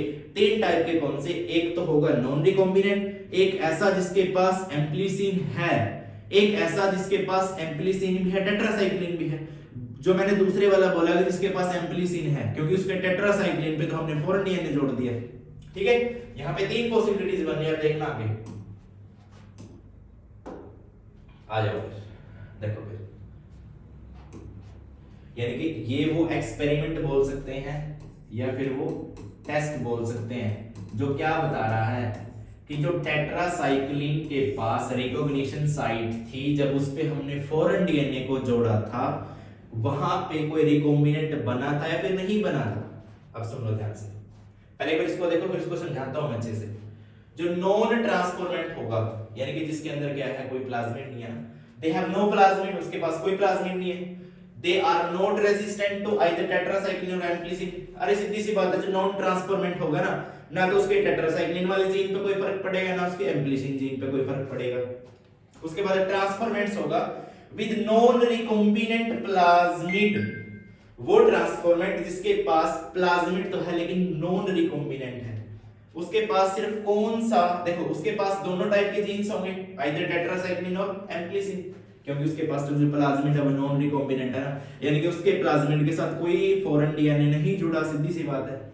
उसके बाद है ट्रांसफॉर्मेंट विद रिकॉम्बिनेंट प्लाज्मिड। अब ये ट्रांसफॉर्मेंट रिकॉम्बिनेंट प्लाज्मिड वाला कौन सा होगा, अरे वही तो होगा जिसके टेट्रासाइक्लिन जीन पे या फिर टेट्रासाइक्लिन पे BMH1 की रिकॉग्निशन साइट्स थी और उस पे हमने फॉरेन डीएनए को जोड़ा, तभी तो अपना क्या, अपना रिकॉम्बिनेंट प्लाज्मिड बना। ये वही वाला है, देखो they are resistant only to ampicillin, क्योंकि टेट्रासाइक्लिन जीन को तो इनएक्टिवेट कर दिया ना। अब समझ ध्यान से, ये मास्टर प्लेट है। मास्टर प्लेट का मतलब क्या है, इसके अंदर तीनों टाइप के, इसके अंदर ये मिक्सचर है, मैं बोल सकता हूं इसके अंदर नॉन ट्रांसफॉर्मेंट भी है, ट्रांसफॉर्मेंट भी है, इसके अंदर नॉन रिकॉम्बिनेंट भी और रिकॉम्बिनेंट भी है, दोनों है। ठीक है, आप सुनो ध्यान से, ये है जो ये डिनोट कर रही है अपनी नॉन ट्रांसफॉर्मेंट को, सीधा लिख रहा हूं, लिखा भी हुआ, देखो ये किस कर रही है, नॉन ट्रांसफॉर्मेंट को, और जो रेड वाली है ये शो कर रही है ट्रांसफॉर्म तो हुआ लेकिन उसके अंदर क्या हुआ, नॉन रिकॉम्बिनेंट वेक्टर हुआ। अरे नॉन रिकॉम्बिनेंट वेक्टर का मतलब दोनों के दोनों क्या होंगे, उसके पास एम्प्लीसिन भी होगी और टेट्रासाइक्लिन भी होगी। तीसरा ट्रांसफॉर्म्ड विद रिकॉम्बिनेंट वेक्टर। अब रिकॉम्बिनेंट वेक्टर कौन सा है, वो वाला वेक्टर जिसके टेट्रासाइक्लिन की BMH1 साइट पे कोई फॉरेन डीएनए जुड़ा था, वो बना रिकॉम्बिनेंट वेक्टर, तभी तो उसको ट्रांसफॉर्मेंट बोला है। बात क्लियर हुई, बात क्लियर हुई, अगर नहीं हुई तो अब क्लियर हो जाएगी। ये देखो या उसको एक बार बताऊं, थोड़ा सा सुन लो, एक बार उसी को सुन लो। देखो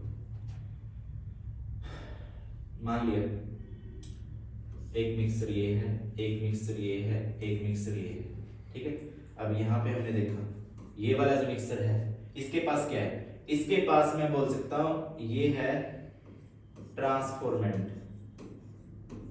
और ये होगा ट्रांसफॉर्मेंट तो होगा लेकिन नॉन रिकॉम्बिनेंट प्लाज्मिड होगा इसके पास, और इसके पास क्या होगा, ये ट्रांसफॉर्मेंट विद रिकॉम्बिनेंट प्लाज्मिड। अरे ट्रांसफॉर्मेंट तो होगा ही, जो आपके पास होगा, सीधी सी बात है, सीधी सी बात है। ट्रांसफॉर्मेंट्स इसके अंदर क्या है, ट्रांसफॉर्मेंट जो आगे पास हो रहा है, मैं बोल सकता हूं। अब ट्रांसफॉर्मेंट प्लस नॉन रिकॉम्बिनेंट, सीधी सी बात है, इसके पास टेट्रासाइक्लिन आर भी है और इसके पास एम्प्लिसिन आर भी है। क्यों है, मैंने ऐसा क्यों बोला, अरे भाई ट्रांसफॉर्मेंट तो है लेकिन इसका जो प्लाज्मिड है ना वो नॉन रिकॉम्बिनेंट है। इसका मतलब क्या है कि उसकी प्लाज्मिड पे, उसके वेक्टर के किसी भी जीन पे कोई फॉरेन डीएनए नहीं ऐड हुआ, यानी कि उसके पास दोनों की दोनों जो जीन्स है एंटीबायोटिक रेजिस्टेंस वो दोनों की दोनों है। इसके बाद ये वाला बना ट्रांसफॉर्मेंट प्लस रिकॉम्बिनेंट, इसके पास सिर्फ एम्प्लिसिन रेजिस्टेंस जीन है, इसके पास टेट्रासाइक्लिन रेजिस्टेंस जीन नहीं होगा। क्यों, क्योंकि इस जीन के पास जो एक BMH1 साइट थी उस पे फॉरेन डीएनए जुड़ा, जिसकी वजह से वो जो टेट्रासाइक्लिन रेजिस्टेंस जीन है वो इनएक्टिवेट हुआ, उसको बोला इंसर्शन इनएक्टिवेशन। तभी तो जो हमारे पास क्या हुआ, रिकॉम्बिनेंट हुआ कि नहीं हुआ, क्योंकि उसके पास सिर्फ क्या है, एम्प्लिसिन आर है। फॉरेन डीएनए की वजह से जो टेट्रासाइक्लिन आर है वो क्या हो चुका है, इनएक्टिवेटेड हो चुकी है। ठीक है, अब उसके बाद नेक्स्ट चल रहे हैं, नेक्स्ट सुन लो। अब क्लोनिंग साइट्स में देखो क्या बताया हुआ है, जो रिकॉम्बिनेंट प्लाज्मिड होगा उसको सिलेक्ट कर सकते हैं हम किससे, नॉन रिकॉम्बिनेंट से। अभी तो बताया recombinant plasmid plus non recombinant plasmid. अरे बताओ सही है ना। अब रिकॉम्बिनेंट प्लाज्मिड के पास तो सिर्फ एम्प्लिसिन रेजिस्टेंस जीन होगा, इसके पास ampicillin resistance gene plus tetracycline resistance gene दोनों ही होंगे। बात क्लियर है, देख भी लेना। By plating the transformants on amplicin medium, then the transformants are into tetracycline medium. अब सुन लो, ध्यान से सुनो। हमने क्या कर दिया, ये जो प्रोसेस बता रहा है ना, अब जो रिकॉम्बिनेंट प्लाज्मिड को नॉन रिकॉम्बिनेंट प्लाज्मिड से अलग अलग करना है, सिलेक्टेबल मार्कर का वही तो काम होता है। तो उसको क्या किया, जो ट्रांसफॉर्मेंट है ना उसको देखो, जो ट्रांसफॉर्मेंट है उसको दो मीडियम ले लिए। ट्रांसफॉर्मेंट को इस मीडियम के अंदर तो है सिर्फ क्या, एम्प्लिसिन, इसके अंदर है एम्प्लिसिन भी और टेट्रासाइक्लिन भी। ठीक है, या फिर जो केस बताऊंगा मैं, एक इसको समझने के लिए एक और केस बना लो, टेट्रासाइक्लिन। अब सुनो ध्यान से, जो ट्रांसफॉर्मेंट बना है, अब ट्रांसफॉर्मेंट के पास सिर्फ एम्प्लिसिन वाला है। अब एम्प्लिसिन में तो उसके पास कोई फर्क नहीं पड़ेगा, सही है ना, एम्प्लिसिन के पास तो, क्योंकि टेट्रासाइक्लिन वाला तो उसके अगेंस्ट काम कर चुका है, एम्प्लिसिन है वो तो एंटीबायोटिक है। और जो इधर वाला है एम्प्लिसिन भी और टेट्रासाइक्लिन, अब जब उसके अंदर डालेंगे उसके पास तो टेट्रासाइक्लिन आर वाला है ही नहीं है, टेट्रासाइक्लिन वाला आर वाला है ही नहीं, सिर्फ एम्प्लिसिन वाला बचा। और इधर कौन सा था, सिर्फ टेट्रासाइक्लिन। जब टेट्रासाइक्लिन मीडियम में रखेंगे तो उसके ऊपर असर दिखेगा, क्यों, क्योंकि उसके पास टेट्रासाइक्लिन आर के अगेंस्ट कोई जीन नहीं है। ठीक है, तो वो बना रिकॉम्बिनेंट, ये लिखा भी हुआ है। The recombinants grow in ampicillin medium but not grow on tetracycline medium. यही बात हुई ना, ampicillin medium tetracycline medium. Transformant आया, इसके अंदर डाला, नो इफेक्ट, इसके पास आया, इफेक्ट होगा, क्योंकि टेट्रासाइक्लिन से जो टेट्रासाइक्लिन आर यानी कि रेजिस्टेंस जीन था ना वो तो इनएक्टिव हो चुका है, तो इसमें जाएगा तो फर्क पड़ेगा, इसमें जाएगा तो कोई फर्क नहीं पड़ेगा, ऐसा कुछ लिखा हुआ है। ठीक है, और ये प्रोसेस यही बताया हुआ है। तो चले बच्चों आगे, सेम वही है। अब एक एंटीबायोटिक रेजिस्टेंस जीन है जो हेल्प कर रहा है ट्रांसफॉर्मेंट को नॉन ट्रांसफॉर्मेंट से। ठीक है, ये प्रोसेस मैं बता चुका हूं। अब क्या है, this type of selectable marker, देखो this type of selection of recombinants is a difficult procedure but it is simultaneously plating on two plates having different antibiotics. क्या किया, एक तो सिलेक्टेबल मार्कर का हमने ऐसे यूज किया कि एक जीन को हमने क्या कर दिया, इनएक्टिवेट कर दिया। अगर वो जीन इनएक्टिवेट हुआ किसी फॉरेन डीएनए के आने की वजह से, यानी कि फॉरेन डीएनए के आने की वजह से कोई जीन इनएक्टिव हुआ, तो वहां पे रिकॉम्बिनेंट बना, रिकॉम्बिनेंट प्लाज्मिड बना। अगर नहीं हुआ तो नहीं बना। एक तो ये मेथड है सिलेक्टेबल मार्कर का। एक दूसरा मेथड दिया हुआ है, अल्टरनेटिव मेथड बोला हुआ है इसको। देखो अल्टरनेटिव दूसरा मेथड है कोई सिलेक्टेबल मार्कर का, जो क्या कर रहा है, रिकॉम्बिनेंट को नॉन रिकॉम्बिनेंट प्लाज्मिड से क्या कर रहा है, अलग कर रहा है। सुनो ध्यान से, एक 4n डीएनए लिया, उसको हमने प्लाज्मिड वेक्टर के साथ क्या कर दिया, जोड़ दिया। तो यहां पे क्या होगा, insert with in leg Z, और यहां पे नो इंसर्ट। एक बार बता रहा हूं मैं, समझाऊंगा फिर। ये कोई ई कोलाई है, ठीक है, कॉम्पिटेंट ई कोलाई है। अब कॉम्पिटेंट ई कोलाई है, इसके पास एक ऐसा जीन है दैट इज लेग जेड। वो लेग जेड क्या कर रहा है, उस लेग जेड एंजाइम की वजह से, ये एक लेग जेड एंजाइम है, इसकी वजह से हमें जो सबस्ट्रेट मिल रहा है ना, वो कैसा मिल रहा है, वो हमें क्रोमोजेनिक मिल रहा है। क्रोमोजेनिक का मतलब क्या होगा, जो केमिकल प्रोड्यूस करेगा, और किस टाइप का केमिकल प्रोड्यूस करेगा, वो ब्लू कॉलोनीज बनाएगा, ब्लू कॉलोनीज बनाएगा। सुन लिया ध्यान से। 4n डीएनए और वेक्टर डीएनए दोनों को जोड़ दिया। जैसे 4n डीएनए को वेक्टर डीएनए के साथ जोड़ा, उसकी वजह से जो लेग जेड एंजाइम है वो क्या हो गया, इनएक्टिवेट हो गया, जिसकी वजह से ब्लू कलर आना था, लेकिन आया कौन सा, व्हाइट कलर, यानी कि यहां पे रिकॉम्बिनेंट प्लाज्मिड बना। दूसरा केस देख लो, 4n DNA plus plasmid DNA को जोड़ा, तो इसमें क्या हुआ, 4n डीएनए इसके अंदर इंसर्ट नहीं हुआ, तो इसने क्रोमोजेनिक सबस्ट्रेट बनाया, यानी कि इसने ब्लू कॉलोनीज दी। तो सीधी सी बात है, इसके अंदर जो लेग जेड एंजाइम था वो इनएक्टिव नहीं हुआ। अगर वो इनएक्टिव नहीं हुआ तो मैं बोल सकता हूं कि 4n डीएनए तो आया ही नहीं। अगर 4n डीएनए नहीं आया तो मैं उसको बोल सकता हूं वो क्या बना, नॉन रिकॉम्बिनेंट डीएनए या फिर नॉन रिकॉम्बिनेंट प्लाज्मिड। ऊपर वाला तो बना रिकॉम्बिनेंट प्लाज्मिड, नीचे वाला बना नॉन रिकॉम्बिनेंट प्लाज्मिड। तो दूसरा मेथड ये है, सिलेक्टेबल मार्कर की तरह काम कर रहा है, यानी कि एक रिकॉम्बिनेंट प्लाज्मिड को और नॉन रिकॉम्बिनेंट प्लाज्मिड को हम ऐसे अलग अलग कर सकते हैं। ठीक है, उसके बाद नेक्स्ट चल रहे हैं। नेक्स्ट देखो यही चीज बताई हुई है, नेक्स्ट नेक्स्ट नेक्स्ट। अब देखो जो मैंने अभी बताया था ना, सुनो एक बार सुनो ध्यान से, इधर आ जाओ। इन दिस इसके अंदर क्या होगा, जो रिकॉम्बिनेंट डीएनए होगा उसके अंदर इंसर्ट कर दिया एक कोडिंग सीक्वेंस है जिसका नाम जो बीटा गैलेक्टोसाइडेज है, वो क्या कर रहा है, जो जीन्स है वो इनएक्टिव हुआ। अरे बीटा गैलेक्टोसाइडेज है ना, ब्लू कलर की कॉलोनीज बनाएगा, अगर वो इनएक्टिव होगा तो व्हाइट कलर की बनेगी। सीधी सी बात है, जो पहले बताया था मैंने, वही चीज इसमें लिखी हुई है। देखो, if the plasmid in bacteria have no insert, अगर उसके अंदर 4n डीएनए आया ही नहीं, ठीक है, तो it gives blue coloured colony in the presence. अगर सुन लो, ये 4n डीएनए इस प्लाज्मिड के पास आएगा, इस प्लाज्मिड के पास आएगा तो ये वाला ब्लू कलर की कॉलोनी नहीं देगा। क्यों नहीं देगा, क्योंकि ये वाला 4n डीएनए इसके पास जो ब्लू कलर को बनाने का जीन था दैट इज बीटा गैलेक्टोसाइडेज, वो नहीं रहा। अगर क्या हुआ, ये वाला 4n डीएनए इस प्लाज्मिड के पास आया और इस प्लाज्मिड ने फिर भी सबस्ट्रेट दिया व्हाइट कलर का, कहने का मतलब है इस 4n डीएनए के आने की वजह से इसके पास जो जीन था वो इनएक्टिव नहीं हुआ, तो ये नॉन रिकॉम्बिनेंट था दूसरा केस। ठीक है, आई थिंक बच्चों क्लियर हो गया होगा। नेक्स्ट चल रहे हैं हम, ब्लू कॉलोनीज और व्हाइट कॉलोनीज कुछ इस टाइप की तुम्हें दिखाई दे रही है एक्सपेरिमेंट करने के बाद। ठीक है, अब उसके बाद है vectors for cloning genes in plants. अब प्लांट्स को और एनिमल्स को कैसे यूज किया गया, क्या बनाने के लिए, क्लोनिंग वेक्टर्स बनाने के लिए।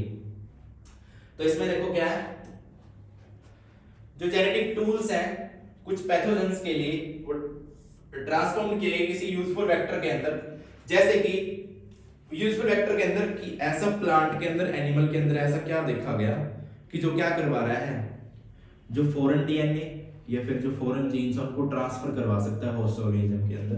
तो ऐसा क्या है, प्लांट्स के अंदर देखा गया एग्रोबैक्टीरियम ट्यूमिफेसियंस, एक पैथोजन है, डाइकोट प्लांट्स के अंदर होता है। ठीक है, ये वाला जो एग्रोबैक्टीरियम ट्यूमिफेसियंस है, ये क्या करता है, इसको मतलब ये टीडीएनए भी बोल सकते हैं इसको। ठीक है, ट्यूमर कोज करता है, ये मैं बोल सकता हूं। जो डाइकोट प्लांट्स होते हैं उनके अंदर ट्यूमर कोज कर रहा है। अब ट्यूमर कोज कर रहा है, ट्यूमर क्या है, एक एबनॉर्मल ग्रोथ कर रहे हैं जब सेल्स, है ना, उसको ट्यूमर बोलते हैं। फिर उसको क्या करना, उसको अपने जेनेटिक मटेरियल के साथ क्या करना, मतलब मॉडिफाई करवाना, मैं बोल सकता हूँ। तो वो एक एबिलिटी है उसके अंदर, उसको निकाल लिया। एक रेट्रोवायरस है, रेट्रोवायरस क्या कर रहा है, जैसे कि एचआईवी है, ह्यूमन इम्यूनोवायरस, उसका जो जेनेटिक मटेरियल रेट्रोवायरस है। अब रेट्रोवायरस किसको बोले हैं, जिसका जेनेटिक मटेरियल आरएनए होता है। जब रेट्रोवायरस अपनी बॉडी पे इफेक्ट इंसर्ट होगा, अपनी बॉडी के अंदर एंटर करेगा, तो सबसे पहले वो अपने जेनेटिक मटेरियल को खुद के जेनेटिक मटेरियल में मैनिपुलेट करेगा, ठीक है, और फिर उसके अंदर फिर धीरे धीरे पूरी बॉडी में फैल जाएगा। तो कुछ प्रॉपर्टीज इनकी जो क्या कर रही है, ट्रांसफॉर्मेशन में यूज हो रही है, उन प्रॉपर्टीज को तो ले लिया, लेकिन जो डिजीज कॉज कर रही है उन प्रॉपर्टीज को छोड़ दिया। नेक्स्ट चल रहे हैं। अब देखो जो एग्रोबैक्टीरियम ट्यूमिफेसियंस है, ये रहा एग्रोबैक्टीरियम ट्यूमिफेसियंस, ये डिलीवर कर रहा है एक पीस ऑफ डीएनए को, यानी कि टी डीएनए बोला है, tumour DNA, to transform normal plant cell into tumour. एक नॉर्मल प्लांट सेल है, एक नॉर्मल प्लांट सेल है, उसको ट्रांसफॉर्म कर रहा है ट्यूमर के अंदर, यानी कि अरे ट्यूमर कैंसर को बोले एबनॉर्मल ग्रोथ ऑफ सेल, ठीक है। These tumor cells produce the chemicals required by the pathogen। ये ट्यूमर सेल्स क्या कर रहे हैं, एक केमिकल प्रोड्यूस कर रहे हैं जो पैथोजेंस को चाहिए। उसके बाद है tumour inducing TI plasmid of A tumefaciens is modified into A cloning vector. अब देखो सुनो ध्यान से, जो ट्यूमर इंड्यूस करवाने के लिए हमने क्या कर लिया, जो ट्यूमर इंड्यूसिंग प्लाज्मिड था ना, किसका, एग्रोबैक्टीरियम ट्यूमिफेसियंस का, उसको मॉडिफाई करवा लिया किसके अंदर, क्लोनिंग वेक्टर के अंदर, जिसके कारण क्या हुआ, उसकी जो पैथोजेनिक प्रॉपर्टी थी वो तो इनएक्टिव होगी, देखो, which is not pathogenic but can use the mechanism to deliver the genes of interest into plants।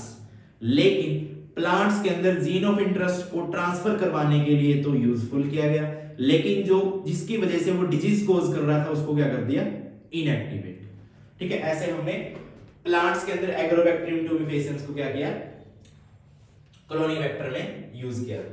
उसके बाद है नेक्स्ट रेट्रोवायरस का केस देंगे। देखो ये बताया हुआ एग्रोबैक्टीरियम का रेट्रोवायरस। अब देखो रेट्रोवायरस क्या कर रहा है, retrovirus in animals can transform normal cell into cancer cell, tumour cell बोलते हैं इनको।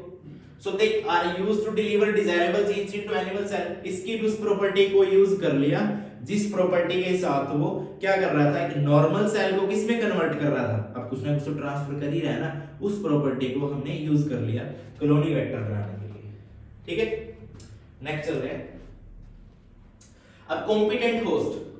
अब कॉम्पिटेंट होस्ट का मतलब क्या है, ये एक होस्ट ऑर्गेनिज्म है, ये फॉरेन डीएनए, इस फॉरेन डीएनए को इसके अंदर इंसर्ट करना है, तो इंसर्ट करने के लिए वैसे तो नहीं सीधा इसके अंदर इंसर्ट कर देंगे, तो इसको इंसर्ट करने के लिए, इसके अंदर इंसर्ट करने के लिए फॉरेन डीएनए को इसको बनाना पड़ता है कॉम्पिटेंट, कि कहां से हम उस फॉरेन डीएनए को उसके अंदर डाल सकते हैं। ये तो सेल वॉल ब्रेक करेंगे, सेल मेम्ब्रेन ब्रेक करेंगे, कैसे करेंगे, इंजेक्शन देंगे, जो भी है, ठीक है।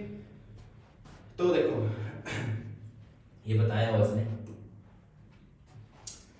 डीएनए इज हाइड्रोफिलिक मॉलिक्यूल होता है, हाइड्रोफिलिक का मतलब वाटर लविंग, ठीक है। It cannot pass through the cell membrane, ये सेल मेम्ब्रेन से पास नहीं हो सकता, क्यों, क्योंकि सेल मेम्ब्रेन का नेचर कैसा होता है, हाइड्रोफोबिक होता है ना। तो bacterial cells must be made competent, bacterial cell को कॉम्पिटेंट बनाया जाता है एलियन डीएनए बनाने, एलियन डीएनए को उसके अंदर डालने के लिए। For this, bacterial cell are treated with a specific concentration of divalent cation.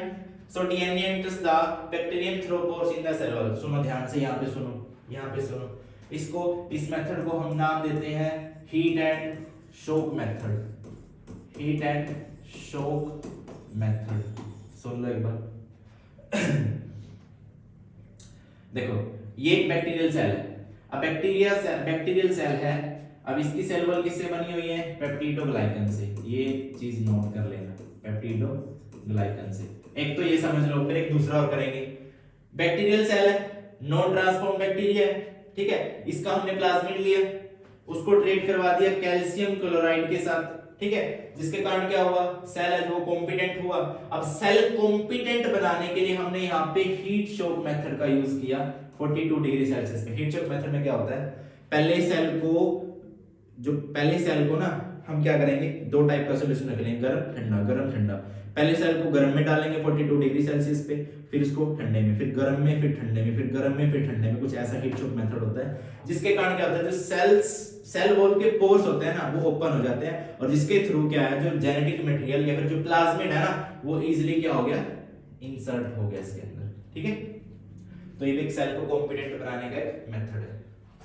उसके बाद नेक्स्ट चल रहे हैं, नेक्स्ट देखो ये हीट एंड शॉक वाला मेथड है।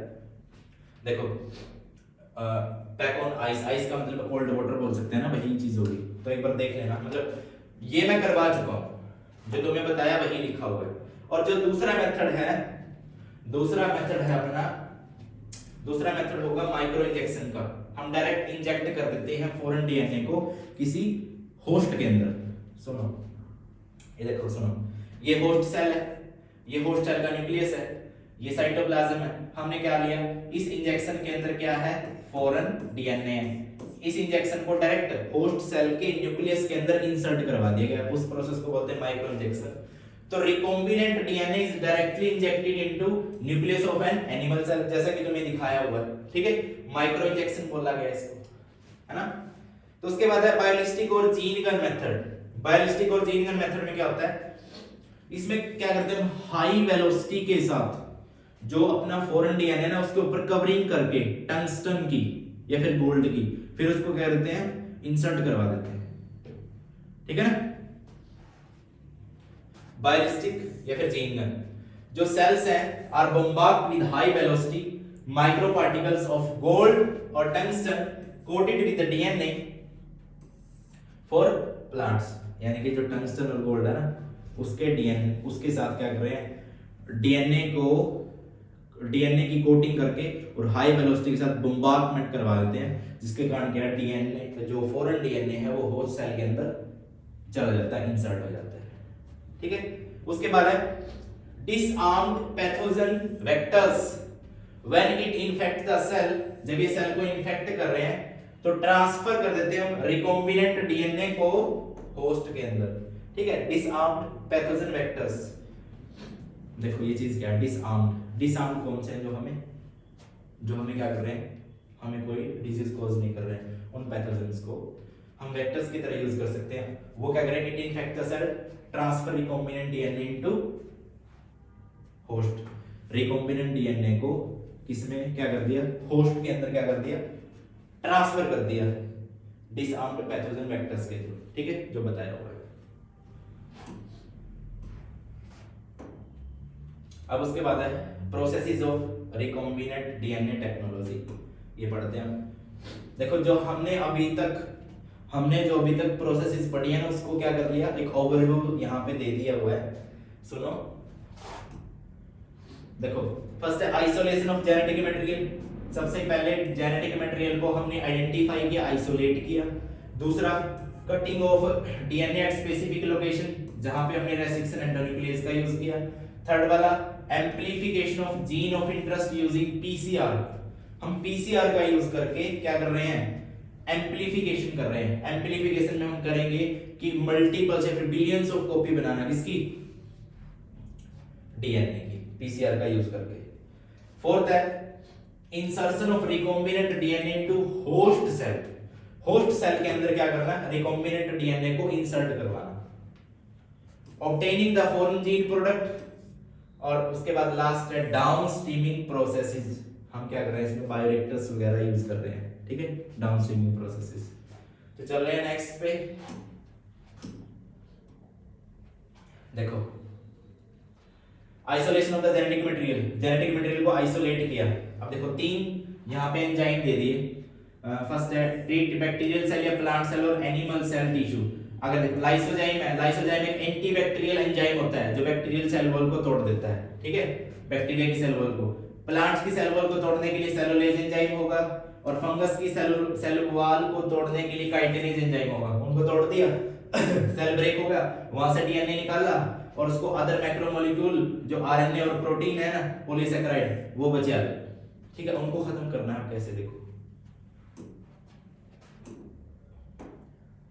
ये देखो, जो आरएनए है उसको रिमूव कर दिया राइबोन्यूक्लियस की हेल्प से, प्रोटीन को रिमूव कर दिया प्रोटीएज की हेल्प से, ठीक है, और जो अदर मॉलिक्यूल है वो एप्रोप्रिएट मेथड्स के साथ क्या कर दिए, रिमूव कर दिए। फिर क्या हुआ, जो चिल्ड इथेनॉल है वो ऐड कर दिया, जिसके कारण क्या हुआ, जो डीएनए प्रेसिपिटेट हुआ और फाइन थ्रेड्स बने, और फाइन थ्रेड्स के फॉर्म में हमें डीएनए मिला, उसको बोलते हैं बाय स्पूलिंग, स्पूलिंग प्रोसेस भी बोलते हैं, ठीक है। देखो मैं एक बार बता देता हूँ क्या होगा।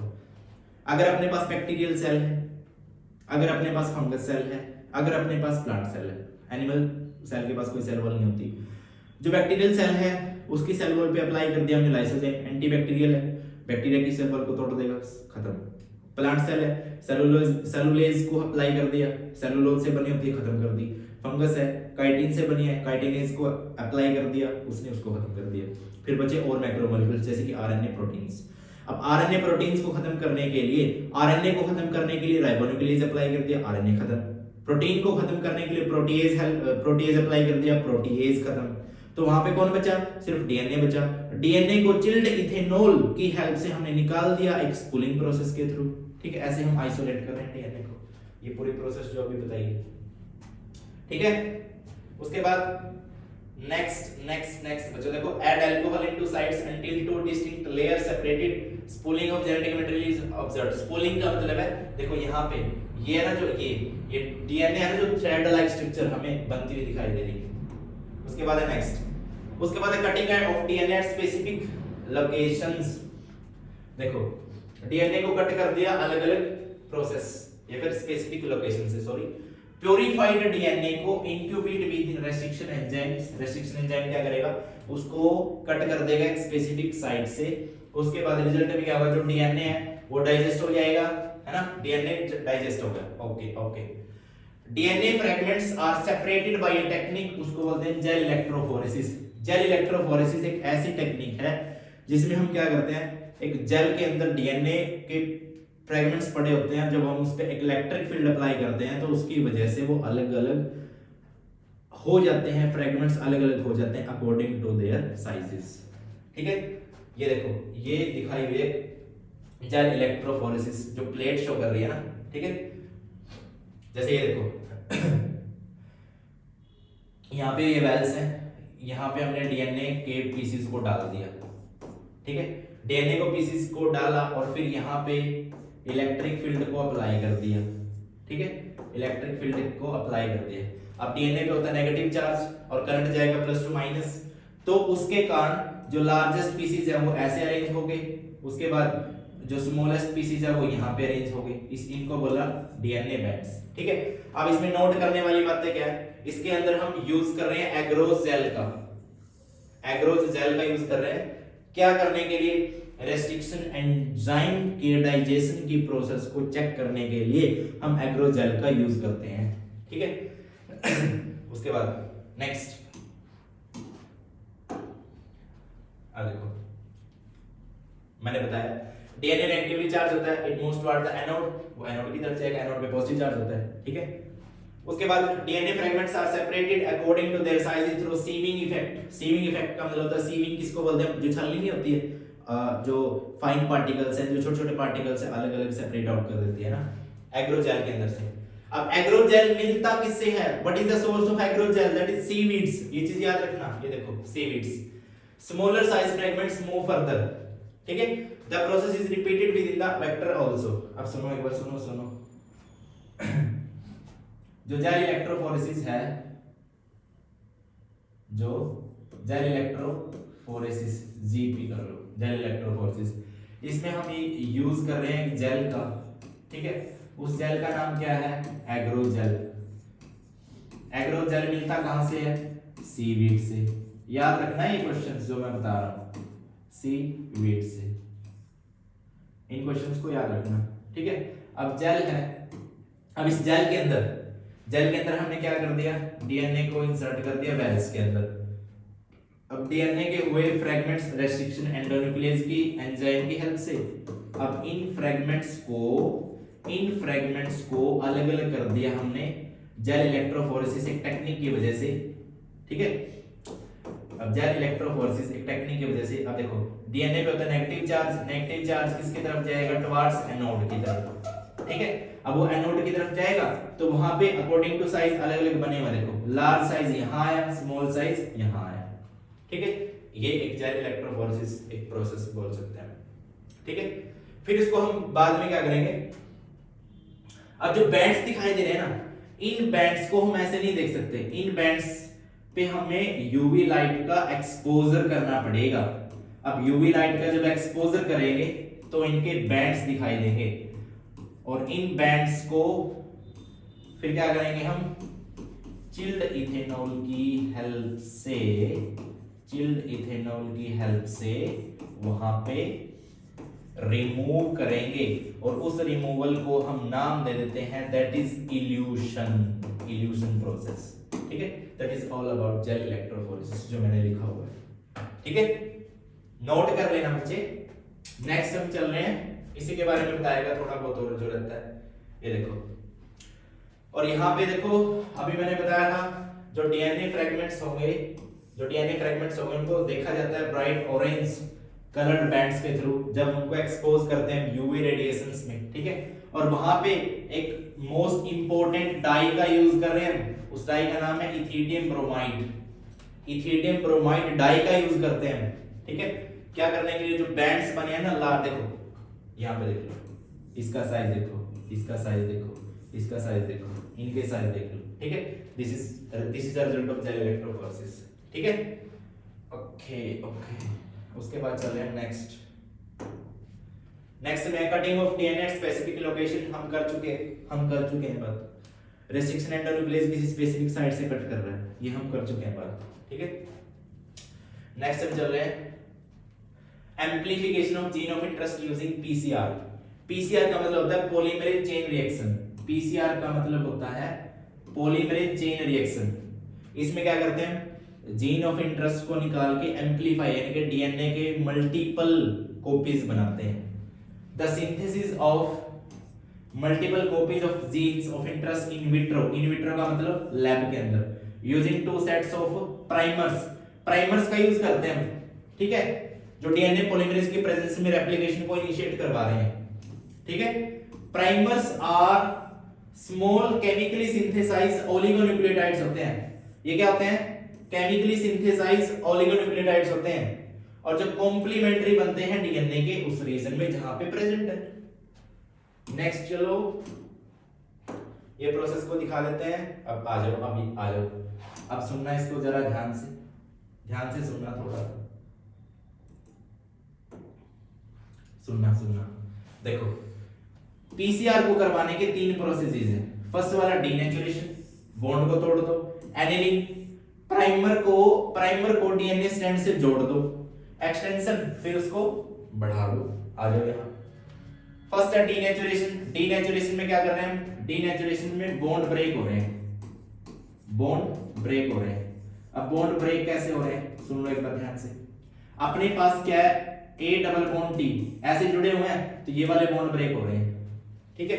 यहाँ पे मैंने देखो ये स्ट्रैंड दिखाई हुई है डीएनए की, और एक ये स्ट्रैंड दिखाई हुई है। इसकी पोलैरिटी 5 प्राइम टू 3 प्राइम है, इसकी 3 प्राइम टू 5 प्राइम है। अब एंटी पैरेलल पोलैरिटी है, तो हमें ये DS DNA double stranded DNA है ना, डीनेचुरेशन हीट दे दिया, हीट के कारण बॉन्ड ब्रेक हो गए तो डीएनए की स्ट्रैंड अलग-अलग हुई। अलग-अलग होने के बाद कुछ ऐसा हुआ। सेकंड स्टेप हुआ एनिलिंग में क्या कर रहे हैं, जो प्राइमर होगा दोनों साइड हम उसको जोड़ देंगे। जो आरएनए प्राइमर को दोनों साइड दोनों एंड पे हम जोड़ देंगे, ठीक है। अब आरएनए प्राइमर जहां होगा वहां पे क्या होगा, आरएनए पॉलीमरेज एक्ट करेगा। और आरएनए पॉलीमरेज कहां से लिया गया, टेक पॉलीमरेज से, यानी कि सीधी सी बात है, यहाँ पे वो डीऑक्सीन्यूक्लियोटाइड्स को ऐड करता जाएगा। ये देखो, और उस प्रोसेस को हम बोलते हैं एक्सटेंशन। यहां से स्टार्ट हुआ था, ये चला इस तरफ और ये चला इस तरफ, उसने करवा दिया एक्सटेंड करने के बाद लगभग 30 साइकिल्स हुए, और 30 साइकिल्स में अपनी एम्प्लीफाई होगी, अपनी कॉपीज बनेगी, रेप्लिकेशन होगी। कितने टाइम्स, अप्रोक्सीमेट 1 बिलियन टाइम्स इतने कॉपीज बनेगी पीसीआर के थ्रू। पॉलीमरेज चेन रिएक्शन के थ्रू। ठीक है, आई थिंक समझ आया होगा। उसके बाद है नेक्स्ट वाला।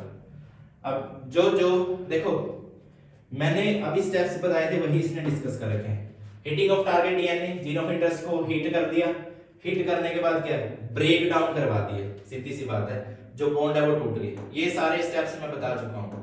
ठीक है, ज्वाइनिंग करवा दी, थर्मस एक्वेटिकस। देखो जो थर्ड वाला स्टेप है, ये देखो यहां पे लिखा हुआ है ये वाला, ओफो ओफो,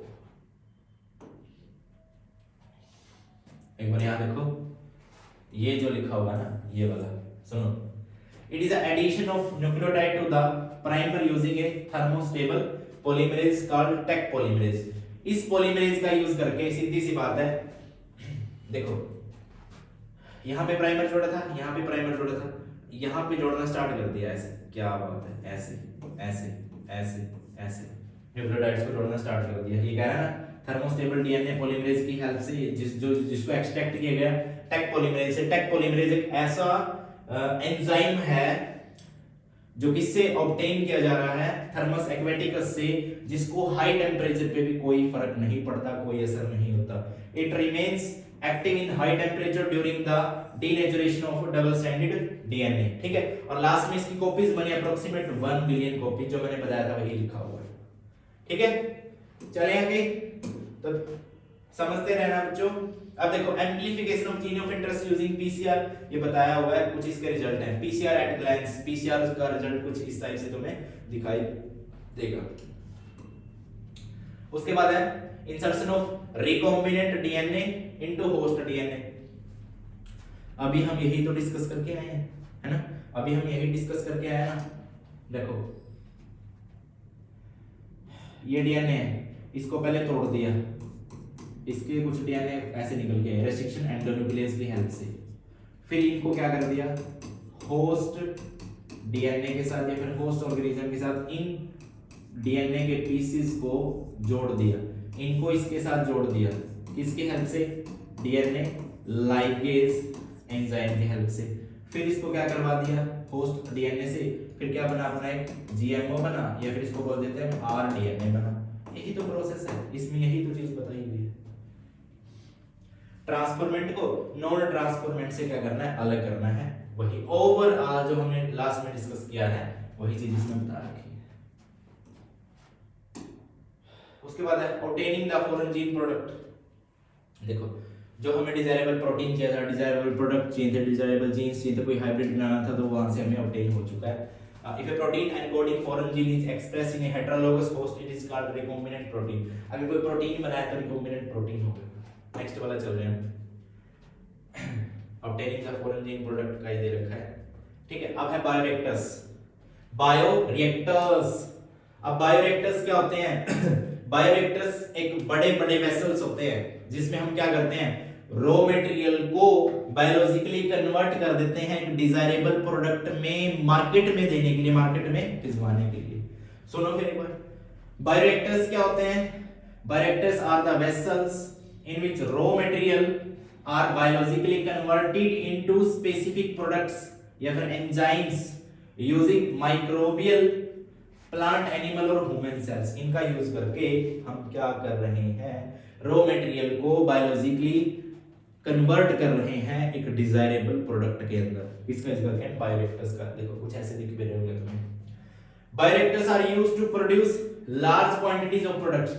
जब बड़ी क्वांटिटी में प्रोडक्ट को बनाना हो तो हम किसका यूज कर रहे हैं, बायोरिएक्टर्स का यूज कर रहे हैं। और ये हो सकता है up to 100 to 1000 litres of culture. अरे सीधी सी बात है, अगर बड़े लेवल पे कुछ हमें मैन्युफैक्चर करना है, कुछ बनाना है बायोलॉजिकली, तो हम बायोरिएक्टर्स का यूज कर रहे हैं। दूसरा, जो बायोरिएक्टर्स होते हैं वो प्रोवाइड करते हैं optimal growth. Optimal growth condition का मतलब क्या है, एक्सटेंडेड टेम्परेचर या फिर पीएच या फिर substrate by time, it's all about that we need. इसका मतलब है ये वही कंडीशन प्रोवाइड करते हैं जो एक्चुअल में एक डिजायरेबल प्रोडक्ट बनाने के लिए जरूरी है, जैसे कि ऑप्टिमम टेम्परेचर या फिर पीएच या फिर सबस्ट्रेट वैल्यू या फिर साल्ट्स और विटामिन्स और ऑक्सीजन हमें डिजायरेबल प्रोडक्ट देने के लिए।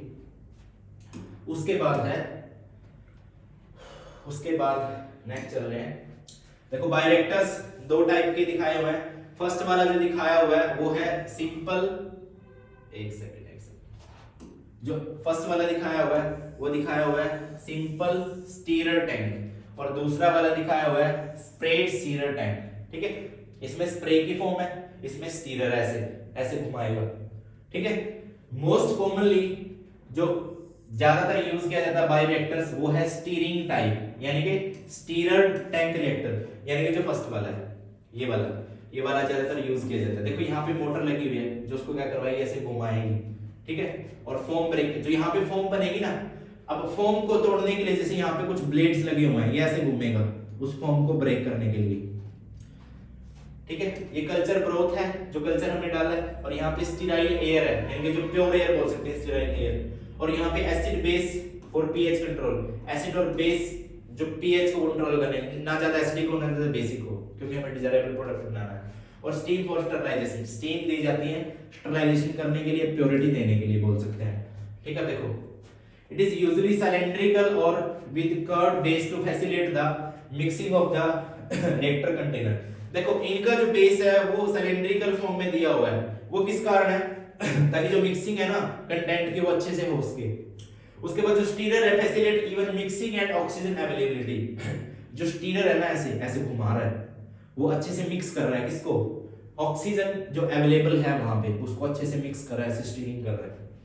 Alternatively air can be bubbled through the reactors, जो मतलब जो एयर या फिर जो एयर हमें नहीं चाहिए ना वो क्या बबल्ड की फॉर्म में रिएक्टर से क्या हो सकती है, मतलब बबल की फॉर्म में वो वहां से निकाली जा सकती है, ऐसा बोल सकते हैं बबल की फॉर्म में। चले नेक्स्ट चले एंड की तरफ आए हुए हैं चैप्टर। अब पार्ट्स ऑफ बायोरिएक्टर क्या है, देखो बायोरिएक्टर में फर्स्ट है an agitator system, agitator system लगा हुआ है, ऑक्सीजन डिलीवरी सिस्टम लगा हुआ है, फोम कंट्रोल सिस्टम लगा हुआ है, टेम्परेचर कंट्रोल सिस्टम लगा हुआ है, पीएच कंट्रोल सिस्टम लगा हुआ है, और सैंपलिंग पोर्ट्स लगे हुए हैं। ठीक है, agitator system an agitator system, agitate करने के लिए, स्टीर करने के लिए, oxygen delivering system, oxygen provide करने के लिए, फोम ब्रेकर, फोम को ताकि फोम ना बने उसको तोड़ने के लिए, टेम्परेचर कंट्रोल, टेम्परेचर को मेंटेन करने के लिए, पीएच कंट्रोल, पीएच को कंट्रोल करने के लिए। उसके बाद सैंपलिंग पोर्ट्स। अब इसमें से क्या सैंपलिंग पोर्ट्स का मतलब है कि जैसे ही प्रोडक्ट तैयार होता है उसमें से कुछ सैंपल को निकालने के लिए पीरियोडिकली। ठीक है, उसके बाद है नेक्स्ट नेक्स्ट नेक्स्ट नेक्स्ट उसके बाद है ये देखो, अब एक प्रोसेस है डाउन स्टीमिंग प्रोसेस। अब डाउन स्टीमिंग प्रोसेस में देखो क्या होता है, इसमें देख लो एक बार, एक प्रोसेस होती है जिसमें हम सेपरेशन और प्यूरिफिकेशन करते हैं प्रोडक्ट्स की आफ्टर बायोसिंथेटिक स्टेज। जैसे हमने कोई प्रोडक्ट बनाया, अब उसको मार्केट में जाने से पहले उसको सेपरेट भी करना है और प्यूरिफाई भी करना है, हम डायरेक्ट मार्केट में तो उतार नहीं सकते। तो the product is formulated with suitable preservatives. Such formulations undergoes clinical trials and strict quality control testing.